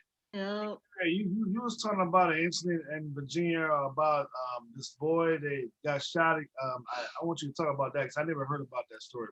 So I was on my way to work. I think it was this morning. It was either this morning or yesterday. So what happened was, from what I heard on the radio, the guy car had broke down, right? And a police officer was kind enough to give the guy a ride, I guess, to his brother's house or something like that. This is in Newport News or Norfolk or? I have no clue what part of Virginia it was. I missed that part. But it was definitely in Virginia. And so he gave the dude a ride to his brother's house and then turned around. He got a call saying something about there was some disturbance or something in that area. So the guy, I guess the guy came out, the one that he gave the ride to, he came out assuming that the cop was going to give him a ride back to his car. I don't know why. I'm like, huh? You at your brother's house, like, tell your brother give you a ride back to your car. But I was confused on that, and something happened in between that, and then I guess some words went on. They tried to say that the guy started to get combative with the officer because the officer wouldn't give him a ride back home or something like that, and then the cop ended up shooting the guy. But the guy lived. He's in intensive care, but the guy lived. So we won't know everything, like us, we won't know everything until they actually release everything. Do you see what I'm saying? Right now, I just heard bits and pieces of it, but I'm still confused as to why would the cop get a call that there's a disturbance, and then why would the guy that he gave a ride to his brother's house come back out assuming that same cop that dropped him off gonna give him a ride back to his car that broke down? It was just confusing. I'm confused about that part because, like, you got your brother's house, man. You get your own damn ride back. He has another call. He has to do his job, you know what I'm saying? And another call. He has to go do that shit, you know what I'm saying? And if he got your argument with that guy, I don't know what happened between the argument there, you know what I'm saying, like you were saying. But say, for instance, something did happen and he tried to fight the cop, whatever, and he got shot. You know what I'm saying? Like, that's on his ass. You know what I'm saying? Yeah. Like, nigga, you can't get a free pass on every fucking shit. They were saying the guy got shot multiple times. I don't know how many, but they said that he lived through it and he's in intensive care. So I'm gonna look into it tonight before I go to bed, because I definitely want to know more about what happened, and I want to know the actual facts. I don't want to know bits and pieces. I want to know the facts, because if it was this close in Virginia, that makes me a little worried. Right. And then the stuff that happened in Windsor, where the cop pulled over a sergeant for I think it was failure to use single light or something small. And then the two cops that was in Windsor pulled the sergeant over and asked him what was his position or what was his rank or something. I'm like, What does that got to do with the traffic stop? Oh, you talking about the lieutenant in that black Tahoe? Yeah. That's the incident I was talking about. Those guys, I believe those guys had hate in their heart. They went looking for a problem. Right. Yeah, I'm like, what did that have to do with the actual traffic stop? It didn't have nothing to do with it. His rank in the military, his position in the military had nothing to do with that. And I mean, and then on top of that, you do this to this guy, knowing that he's serving our country, right? You do this now, you're fired. Now you're fired, and you ain't got no job. So now what? You know what I'm saying? You don't put yourself out there trying to embarrass somebody, and you done turn around and lost your whole livelihood just about. Because of a stupid decision you made by pulling over a sergeant and then want to act stupid. And then that's, like I said, that's like 15, 20 minutes away from me. So yeah, it has me a little scared because yeah, I go to Windsor, I go to Suffolk a lot because I have to go and get my sister medicine. So yeah, that makes me a little worried. You know, I'm like, what if that was me? What if that was Kai? You know, what if Kai was driving and he forgot to put his singing light on? Are you going to throw him out the car? Are you going to what are you going to do? You know, so it's a little scary. That was a little scary, man, because first of all, he had to get, and which was the right thing for him to do, get to a lit area. Because the cops like, I put Jordan back there. He was like, well, I want to get to a lit area. You know what I'm saying? But, yeah. You know what I'm saying? You can drive, sure. You can drive home. Right. And then they put him over because of his tags. Well, he has tags in the backseat of his window. He didn't have one his license plate, but he still have his tag. Yeah. He was talking about it was a felony stop. There was no felony stop. Cut it out. You know what I'm saying? Yeah. Then he had a rookie cop with him.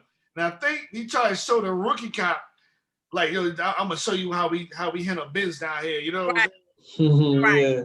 So the rookie cop was like, put your hands on the steering wheel. And the other guy was like, put your hands out the window. He was like, then what you want me to do? Right. Right. So he was like, no, I'm putting my hands out the window because y'all can't make up your minds. I'm putting my hands out the window. I'm not doing anything. Fuck this shit. You know what I'm saying?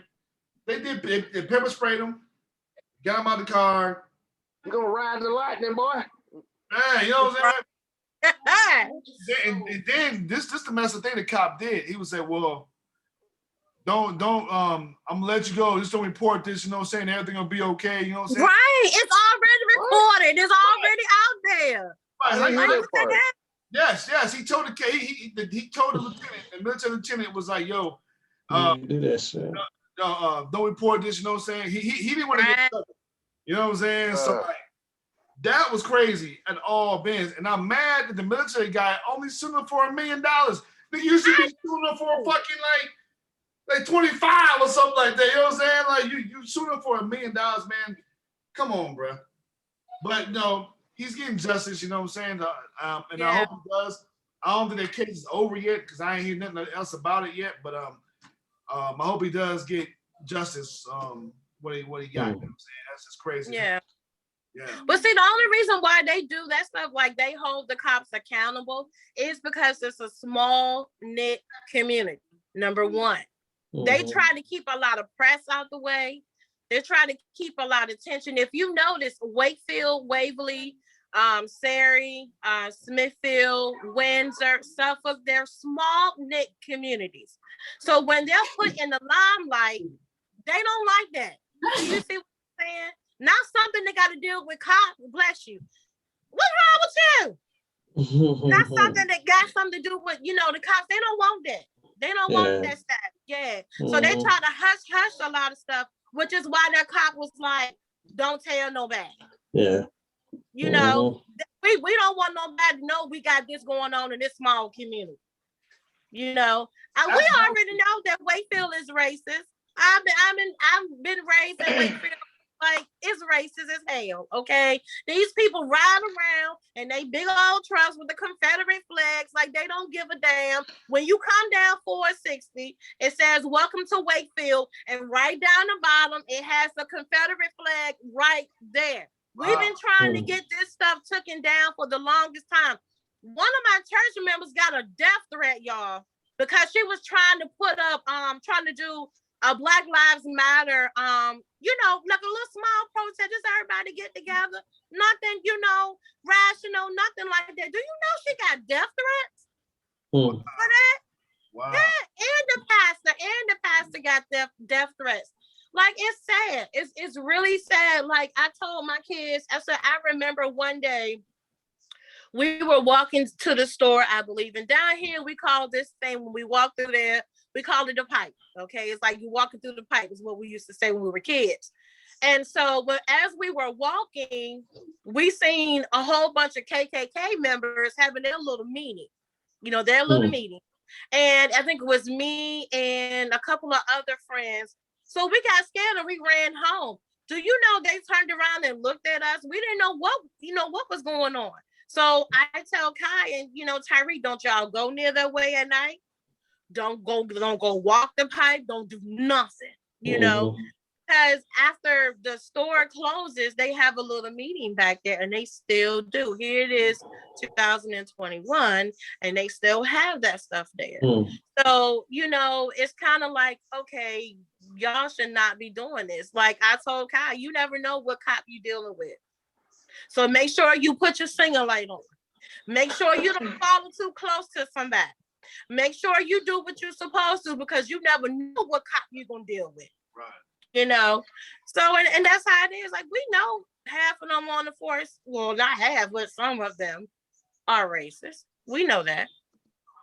But they're not going to tell us that, though. Right. You know? So that's what we deal with. But yeah, that's why they don't want, you know, all this attention down here in this small knit community. They don't want it. Which is why he said, don't tell nobody, but it's already recorded. Like, what the fuck? Now, did you guys hear about that other story about the 17-year-old boy that got shot by the cops in the high school in the bathroom? What? No, I ain't hear about that. What? I'm gonna share a clip. It's off for Roland Martin, and I hope he don't flag me for this shit. But I'm gonna show his clip that he got for his page, and I'm gonna show this video here, and then let me show you this right quick, man, because it's really crazy. It's really, really crazy. Excuse me. And let me give you a background. So this guy was supposedly beating on his girlfriend, whatever, and she tried to get away from him, whatever. She's white, and his mother called the police. I saw the police report too, and she was all talking about, yeah, he might supposed to be eating all this other stuff. You know what I'm saying? He beat my daughter up and stuff like that. So that's why they came to school and arrested him. But when I saw the video, I think he was not, you know, he was like on the toilet, whatever. They came in there, they handcuffed him, but I don't know why they shot the dude. It was. Y'all look at the video, you tell me what you see. You know what I'm saying? Y'all tell me what y'all see. Let me show you. All right. You about to play the video? Yeah, let me share my screen. All right. Y'all can see the screen? Oh, yeah. Martin? Oh, damn. I can't stand this nigga. Go ahead.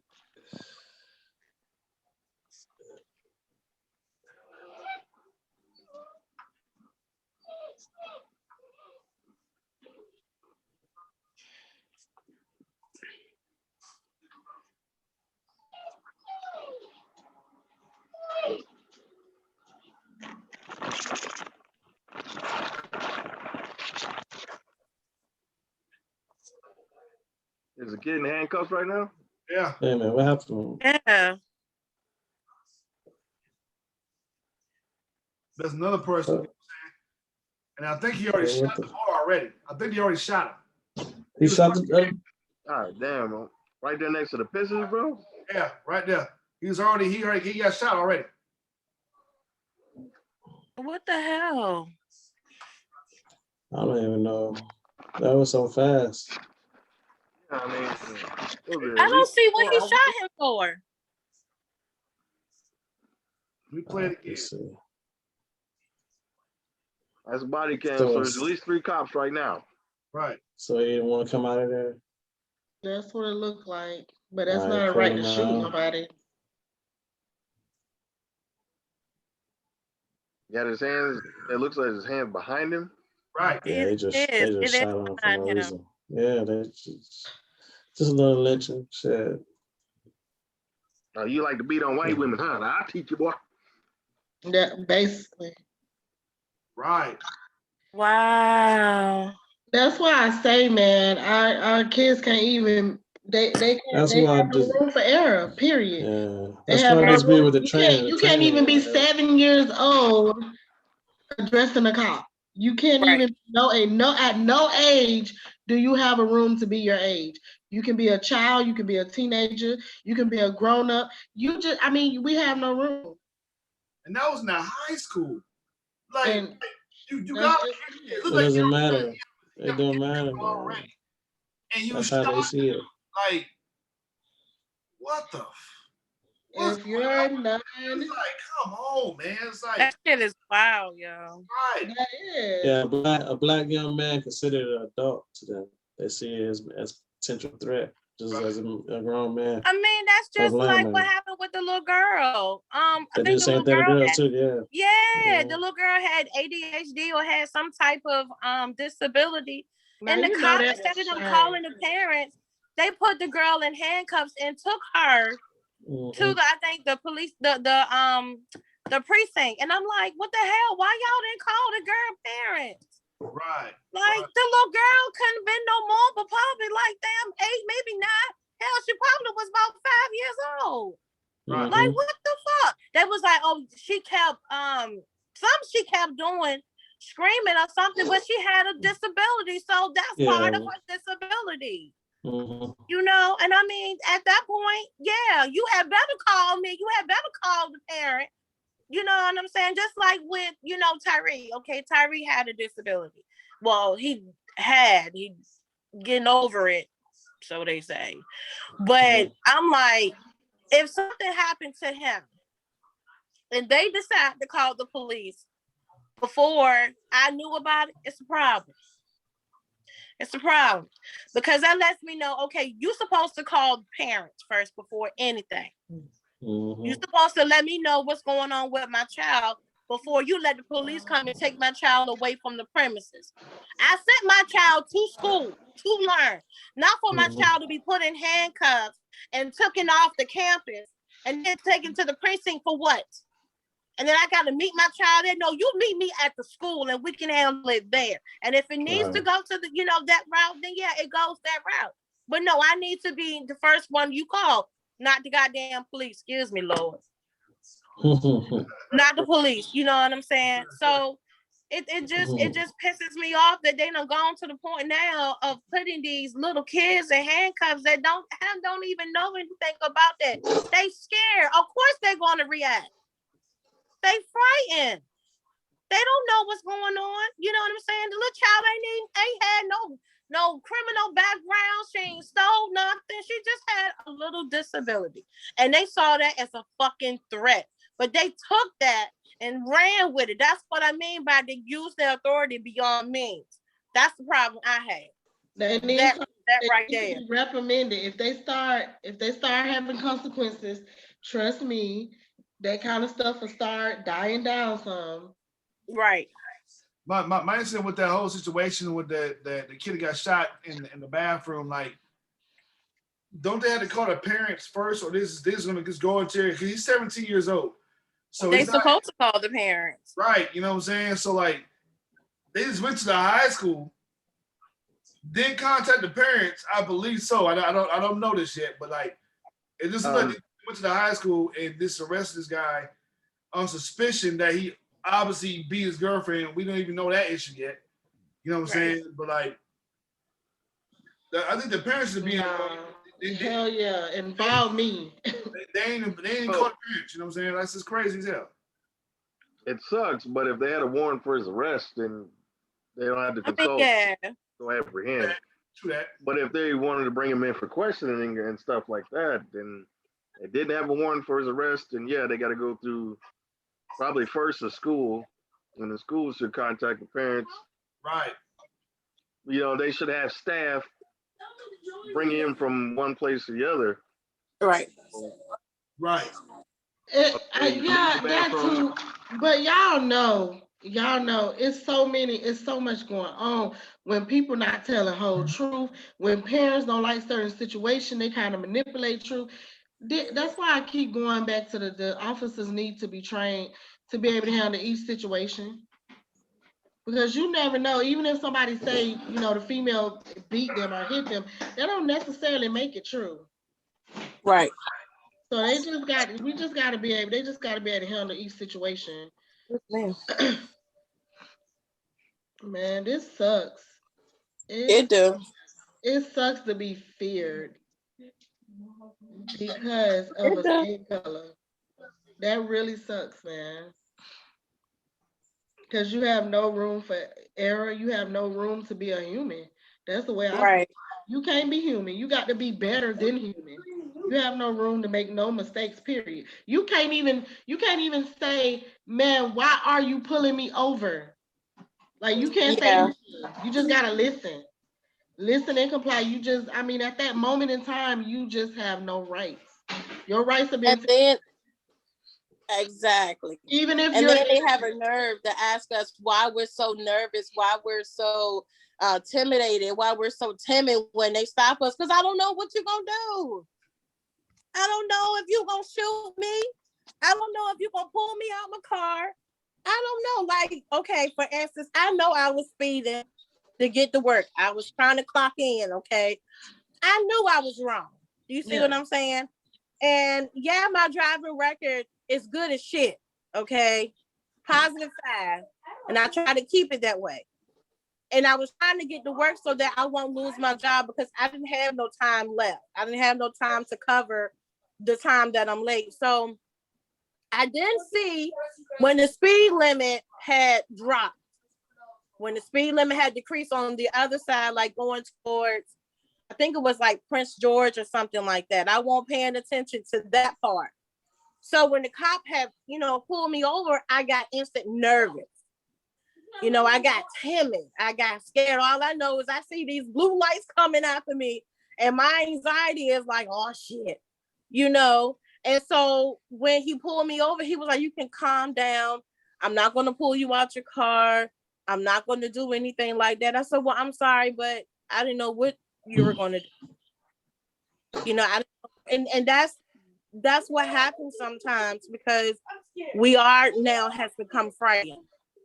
We become scared when the police pull us over because we don't know what's going to happen. Thankfully, the cops down here, where I live, they're not like that. When I mean by this is a close-knit community, I even know like some of the cops that used to live in my neighborhood, so they try to give us more so like, you're not supposed to do this. Yeah, if they got to give you a ticket, they got to give you a ticket because they know you don't mean they ain't going to give you no ticket. Okay. But it just means that they be like, I'm not going to do this. I'm not going to hurt you unless you hurt me.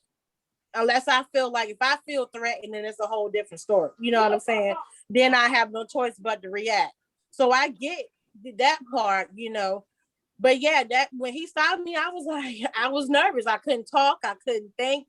I was shaking. He was like, calm down. And I couldn't, I didn't know what he was going to do.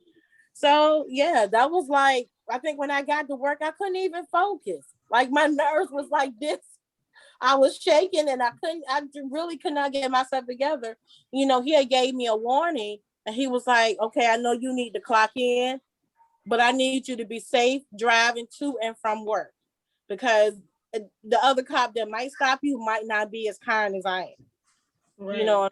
And so he did let me know that, and it's just sad that stuff like that happen. You get scared. Well, for me anyway. Yeah. Let me ask you a question. Anxiety is real. Yeah, it is.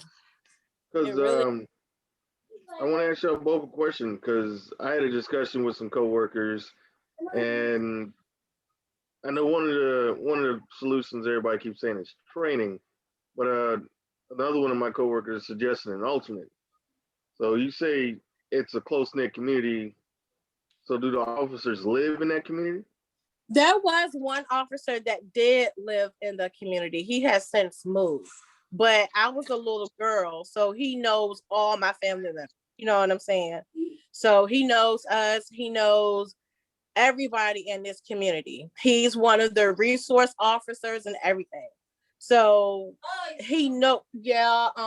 The kids call him Officer OJ. But so he knows that, and yet he gets to the point now where he like, just because I know you don't mean that I'm not, going to be the one to say, oh, I'm going to let you slide. Oh, hell no. If we wrong, we wrong. You know what I'm saying? If we speeding, he'll be like, yeah, you get a ticket. Point blank into the period. That officer could have kindly said, I'm giving you a ticket, but he looked at my driving record and was like, I'm not going to fuck that up because you trying to get to work. Do you see what I'm saying? Because if I had to mess up my driving record, I could possibly lose my job. My insurance going to creep up. And then I'm going to have to go to driving school because I was bucking. Okay. So he could have been like, yeah, you clearly going to get a ticket, but he didn't. That don't mean the other cop going to be like, oh no, I'm going to let you go. No, some cops not like that, And to be honest, in Virginia, baby, it's hard to keep your license from your driving record good. Put it like that. Okay, because where I live, you have to travel to get to work. There's nothing around here that you can just drive like 15 minutes to work. No, baby, you can drive about 30, 45, 55 minutes to work. Because when Al said I'm in the country, baby, I'm in the country. Okay. So yeah, it's right. Like everything shut down at 9 o'clock. Like the only thing that's open is probably 7-Eleven. Okay, not 7-Eleven, 7-Eleven. Okay, so you know what I'm saying. So yeah, we gotta book it to get to work because it'll take us a minute. You gotta leave the house a little earlier. This is what they tell us at work. You gotta leave a little earlier.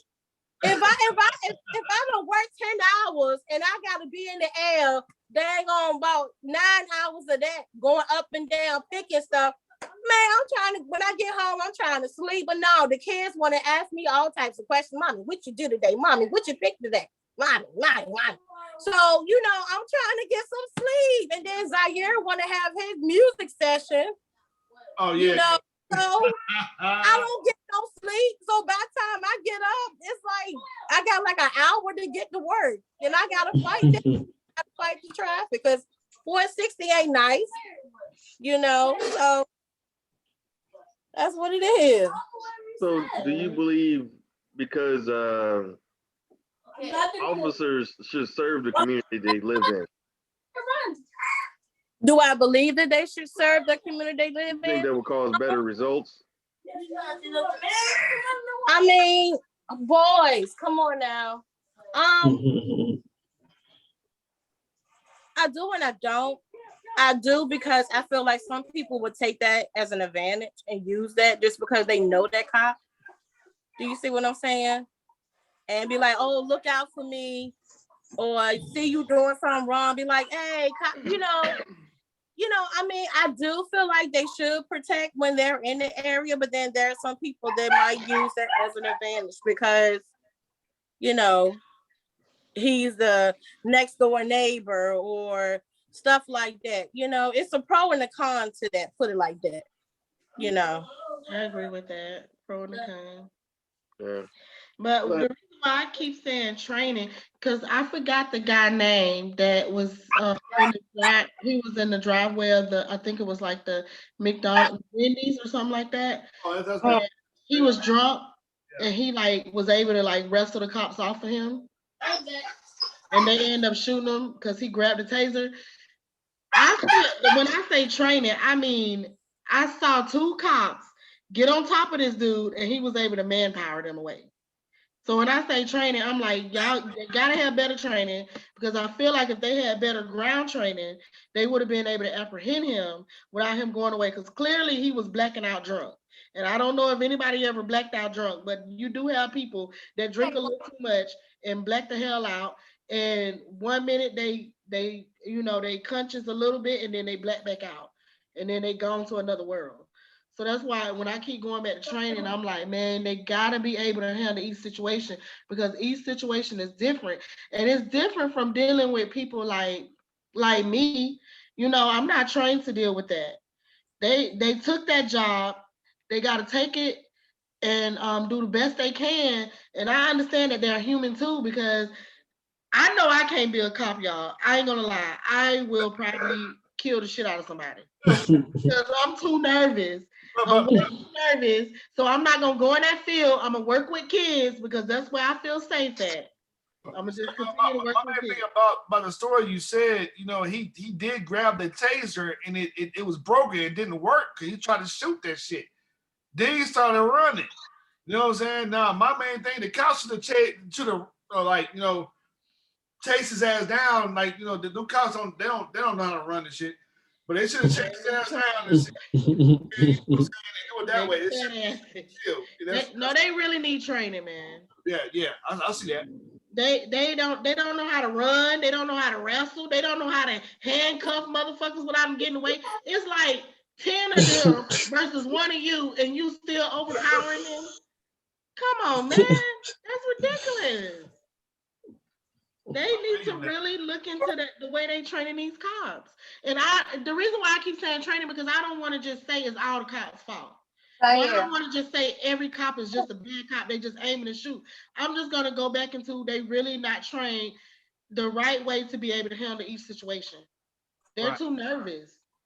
Y'all gotta go to school. And some of them to me are just cowards. They just like me. I'm scared as hell. I'm not finna take a job when I know I'm too scared. I got school tomorrow. Okay. So no, never mind. Ain't no never mind. Speak on it, brother. Speak on it. You better speak. So I was just thinking, you know, we talking about white cops, you know, they already scared of the way we act, the way we talk. We may be thinking, you know, they would be loud, you know what I'm saying? Yeah. They're threatened by that. Mm-hmm. You know, I agree.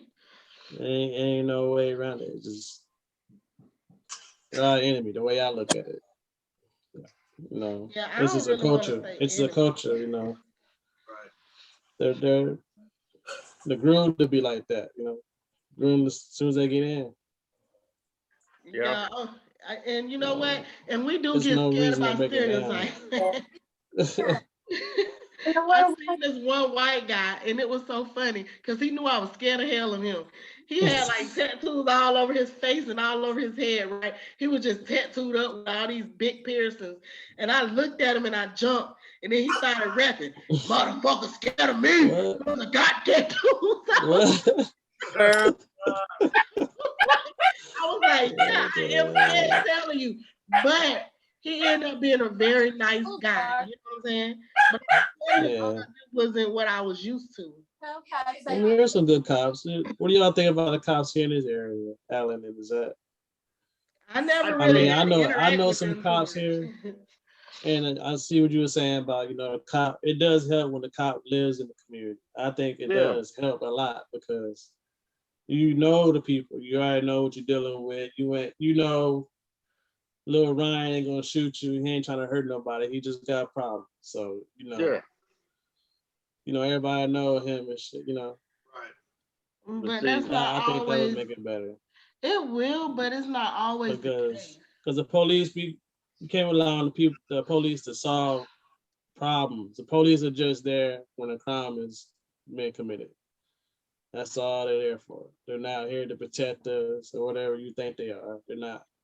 They're supposed to. You know what I'm saying? They're supposed to be doing it. That's what they say it's supposed to do. They're not. They're killing us. They're killing us. They're not. And it's 11 o'clock here at night. Yeah, I know. So, it's late. So I'm gonna see y'all later. Hopefully we get to do another discussion soon. I definitely want to earlier discussion, maybe. Yeah, Al. Yeah. Yeah, that was long. So I see y'all later. Good night, y'all. Good night. Have a good day at work. You too. Thank you. Thank you. Hey guys. All right, she got off. Okay, she got off. Yeah.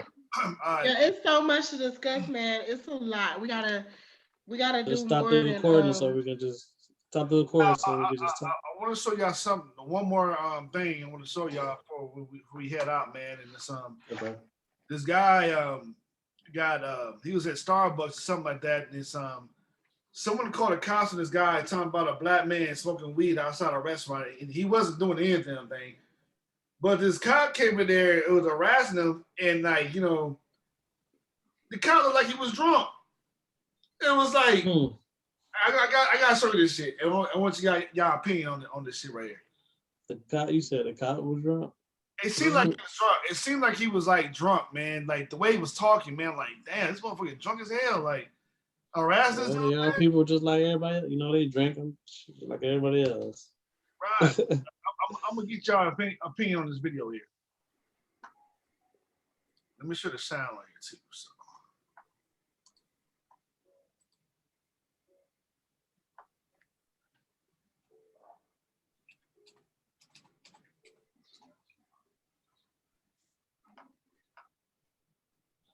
Oh, this is on the African. Okay, I seen this. What the hell is going on?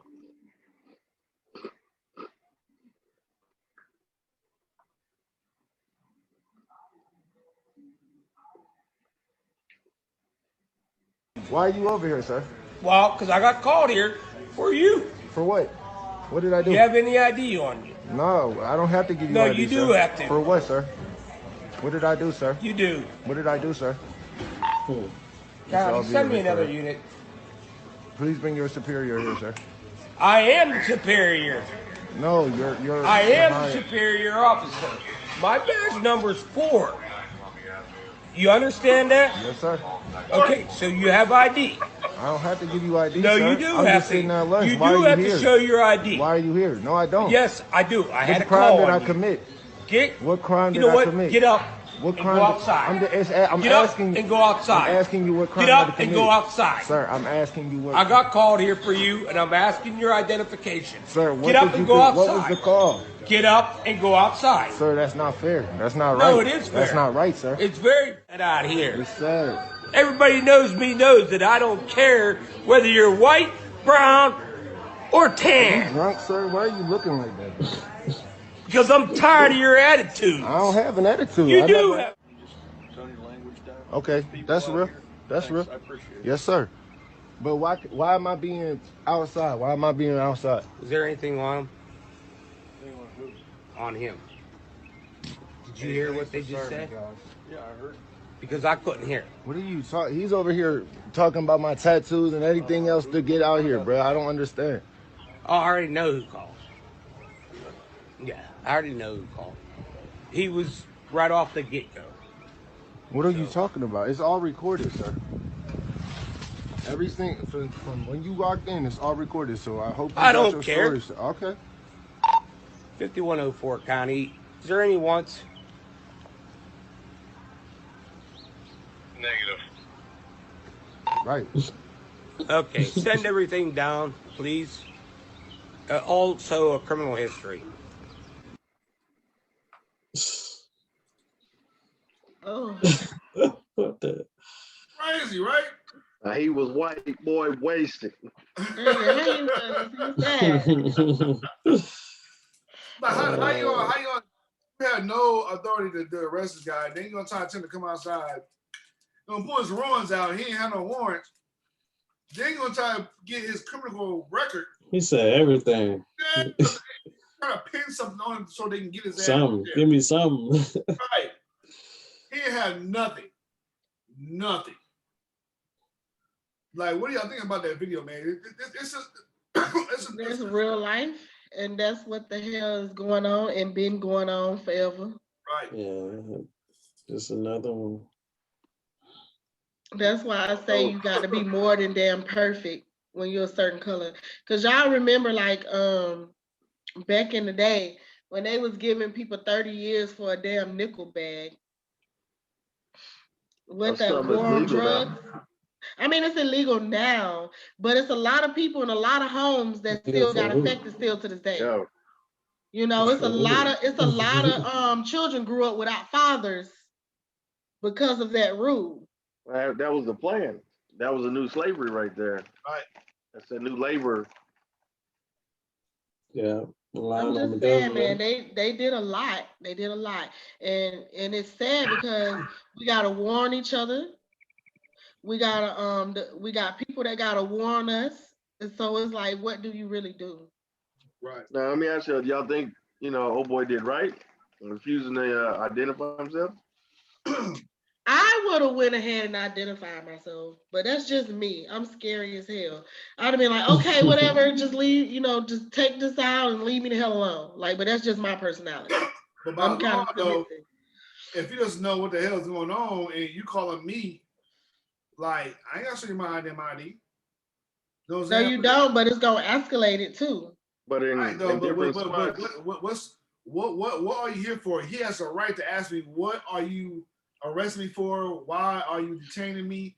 He has the right to say that shit. If the cop doesn't do that shit, I ain't give him shit. And plus you coming to me and a black person, right? It's probably other black persons in there, and you don't come to me talking about, yeah, I'm here for you. What the hell he give my name, nothing. He messed up the whole thing. He puts that's just wrong as hell, man. I don't give ID. You ain't gonna tell me why I'm here, what you arrest me for. So you would refuse to give your ID. I'm like, man, fuck you. Yeah. Okay. Yeah, I can understand how you would feel on that case, but and that's a lot of times that helps escalate situations. That's why I say we have no error for that period. Sometimes it doesn't matter. It does not matter, but we have no error to fight. We have no error for rights. We have no rights. That's why I keep going. I mean, I think there's a way to do that. They gonna kiss my ass. I'm gonna hold my honor. I'm gonna hold my honor and be respectful. And man, you can't say nothing. The minute you show any signs of being upset, they waiting for that shit. That's what it seemed like. I know. We know that. The guy was very respectful. He wasn't coming off at him like that or anything like that. He was asking, why are you saying? Stand your ground. Right. Yeah. Right. Man, that's kind of hard to do when you already know they're against you. Like, that's hard, man. Just do it and get it over with. That's what I'm gonna tell my baby. Do it and get it the fuck over with. As a black man, we gotta stand our ground. As a black man, we gotta stand our ground. And they gonna stand their ground too. There's different ways to stand your ground, though. If you I know. I'm not saying get killed, but okay. Both of y'all have black sons. Both of y'all have black sons. So how does that feel though? Knowing that all of this is going on. It's a mentality you gotta have. Yeah. It's like, okay, you want to check my ID? Let's step outside. Let's somebody check it. Call your supervisor, be on the way out here too. We can all talk about it. Okay. So how the fuck you pick me out of a crowd? You take away the ammunition when you give them the ID. Ain't nobody looking for you, man. Here, take this. Go ahead and slide me that badge number. Call you lieutenant, whoever the fuck. We be out there. We standing outside. I interrupted my meal. Yeah, it's not as easy as it says. Yeah, but it's not as easy because a lot of people get emotional. A lot of people get. Yeah, it's hard. It's like, man, why are you fucking with me? I'm not even bothering. Yeah, I'm not even committing a crime. Like, that does hurt. Yeah. It hurts like hell. Okay, but what else can you really might do? Be having a bad day. Right? You saw the video, right? He came to him. He didn't come to him like, respectful. What's your name? Yeah. He came at him drunk. It was a, you know what I'm saying? Like, how the fuck? I'm gonna show you my ID and you coming to me drunk as hell? No, something's wrong with you. And I'm gonna record everything you say. I'm gonna record everything you do. I got you recording, but I'm saying there's an extra step you take to protect yourself. You choose when to be combative. You choose when to be argumentative and what to withhold. Withholding your ID from the get-go. If you're recording, telling somebody else to watch this, You hand over your ID because officers have a certain amount of leeway right before to arrest. Yeah. You say this, that, and the third. Okay, I had a reason to take you into custody. Now, after it's said and done, they have to prove that they were right. But right there initially, they can detain you until they figure shit out. Yeah. So I'm saying if you take that ammunition away from them, it's a way to protect yourself. You are obviously intoxicated. Here, check my ID. Find out I ain't got no warrants. And then you let them know your probable cause is irrelevant. Right. I'm a law-abiding citizen. That proves that right there. You know who the fuck I am. Who are you? Let's get your superior over here. Let's talk about how come you look intoxicated, my brother. Are you okay? What you been on? You on heart medication? Are you fit for duty? But I think a lot of the YouTube and social media is pushing that, automatically confrontation as soon as it happens. But have you seen the videos where pregnant women who say, I ain't got to ID myself and all that? There's different legislation everywhere that tweaks that a little bit, what an officer can and can't do before the arrest or during the arrest procedure. Like I said, they can detain you until they figure out who you are. Yeah, they can. But taking that bet on how well this guy is trained and that this officer knows the letter of the law, you're taking a bet. There's different laws, though. You know what I'm saying? Yeah, they're different everywhere. And then if you tell this car, oh, man, he knows his law, the car gonna back up. A lot of people don't know laws. They don't know that shit. You know what I'm saying? But everybody's hoping the cop backs up. But 9 times out of 10, all it does is aggravate both parties. And I'm sorry, being an officer, that's not a position where you back down quite often. Yeah. Right. They teach you to be aggressive and stand your ground. Escalation meets escalation. So sometimes you got to outsmart them, and taking the aggressive route is not always the case.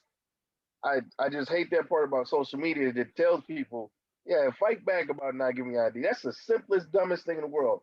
If no one is fucking looking for you, that's the easiest way to get out of it. This ordeal. I get what you're saying. Because if you look at it, really all that. But that also opens a door for them, though.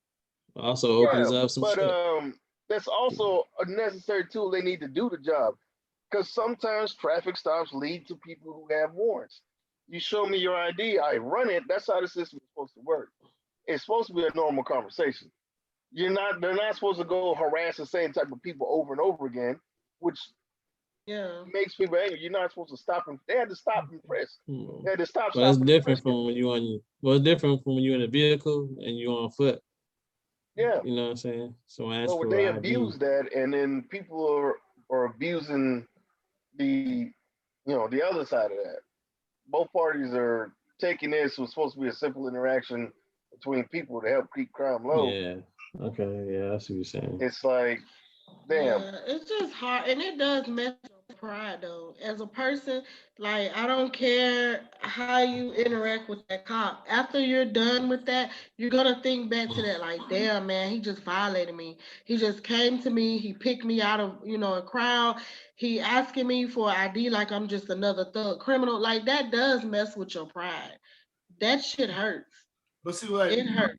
When we talk about like YouTube and social media and stuff like that, they have a lot of videos that I've seen that they get pulled over, and this guy know all the laws. The laws, yeah.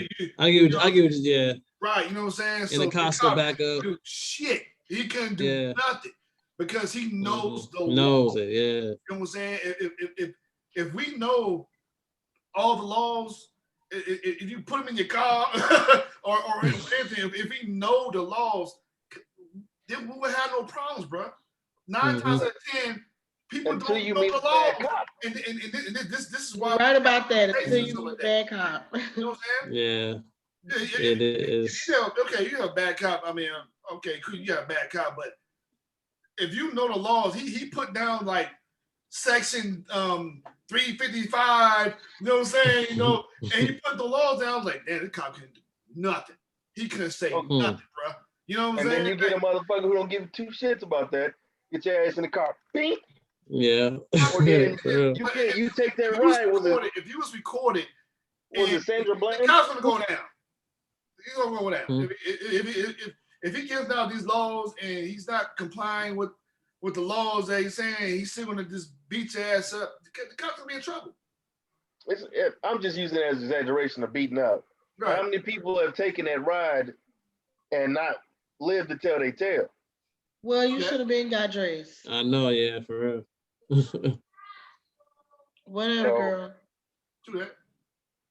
I mean, I wish everyone should know. I agree with you. Everybody should know the legislations and the penal code. They should know the system that well, so you don't get taken advantage of. Right. I just disagree with, okay, I'm going to flaunt this information and belittle the police officer inciting confrontation. There's a time and a place for different amounts of confrontation.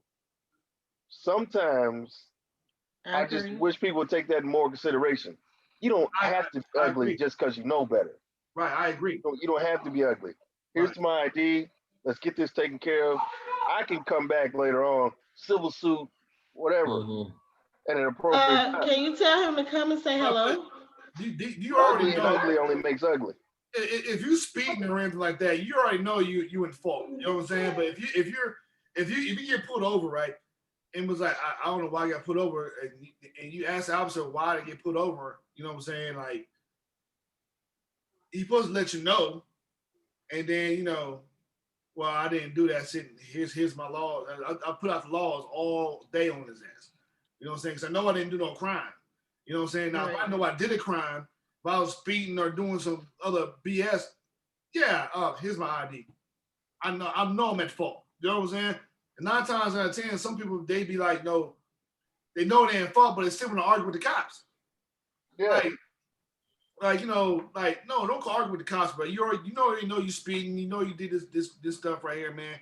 Don't argue with them. Get your ID and get your ticket and go on with your business. Now, if I know I didn't do anything, I'm saying like, hey, what did I do? No, here's my laws. Here's a section right here. You can't do this. You can't do that. And Alan, what's good, man? How you doing? Hey, what's going on, bro? What's good? How y'all? Live right now. We live right now, bro. That's Jay. Jay, this is my boyfriend, Tiger. How you doing? That's Tajo's boyfriend, everybody. How you doing? And that's Black right there in the corner. We're just having a discussion about all the shootings that been happening. Oh, okay. Yeah. Yeah, we live right now, man. We live, man. We live. We live right now. All right. YouTube live. YouTube live. Oh wow, awesome. We're gonna get off though, man. You'll we've been on here like 3 hours. Y'all been on for 3 hours? No, I don't think so. We started right before 8 o'clock, yo. Yeah, that's pretty. Damn. What's it called on YouTube? What y'all have? What's the title, Alan? Or the page? The page. Okay, yo. Let me finish this up, bro, and I'll give you the title and everything like that, bro. So then you Don't take a whole hour. Just text me. Yeah. Just text me. They finna go. All right, y'all be easy. Yeah. Y'all be safe. Tajua, you need to take the headscarf on. Okay. Do I have to mute you again, girl? My baby, I love you too. You gotta. Oh, man. This is nice, man. I like this conversation. This is a nice, conversation feedback, man. And we gotta do this again, y'all. Do this again. I think so. Yeah. But I think we need to talk about the Black community. What we think. That's I'm just saying, it's not, you can't put it all, Yeah, you can't place the blame all on it. That's another conversation. What? About that, you know what I'm saying? Yeah, I think we should talk about that. I do want to know, y'all can come in next week. My auntie, man. Your uncle? She came by. You know my auntie Lisa. Y'all know my auntie Lisa. Well, she had a video, and we're gonna discuss this probably next Sunday. But her daughter's door was closed the whole day. 10 o'clock at night, the door opened by itself. Her she has like lights that comes on, like what do you call those sensor lights? When someone comes by, it just like come up. She has it right in the hallway. That lit up, and a bathroom light came on too. It came on, boom, boom, and that came on. I was like, yo! She showed you the video? Yes, man. She showed me the video. I was like, yo, what? That's crazy. Okay, I'm finna get the fuck off this phone. You see the phone? Some paranormal shit. I'm not even gonna watch the video. No, we're not talking about that shit. I'm home. Look, y'all. We're gonna talk about that next Sunday, man. So y'all wanna that'll be real. talk about it, man. That'll be dope, man. You know what I'm saying? And that was crazy. the video was crazy because I saw a door open, bro, and the lights went off. The bathroom light came on first. It came clipped it, and then the sensor light came on. And it was like, no one was there. So the door came open like it was creaking. It just right. It is slow. It's slow. Like you know how the door would creak like. It was like it came open just like that, but I was like, yo, that's crazy. That is crazy, man. So that's Jay's house? Is Jay's house? Yeah. Yep, upstairs. Yep. Man. We're gonna talk about that next week, though, man. We gonna show you the video. She's gonna put the. What you say? Is it? I said that was a cat, man. I want no cat. No, she ain't got a cat. Cat dead. You know what I'm saying? So it might be the cat's came I back. don't know. It came back. That's what I said. But yeah, we're gonna shut that next Sunday. So y'all welcome to come on there, show next Sunday, and we're gonna talk about that next. That was creepy. That was real creepy. When you see the video, you be like, oh damn, that's damn. Crazy, man. But yeah, man. Yeah. We gotta go to bed. You gotta go to work.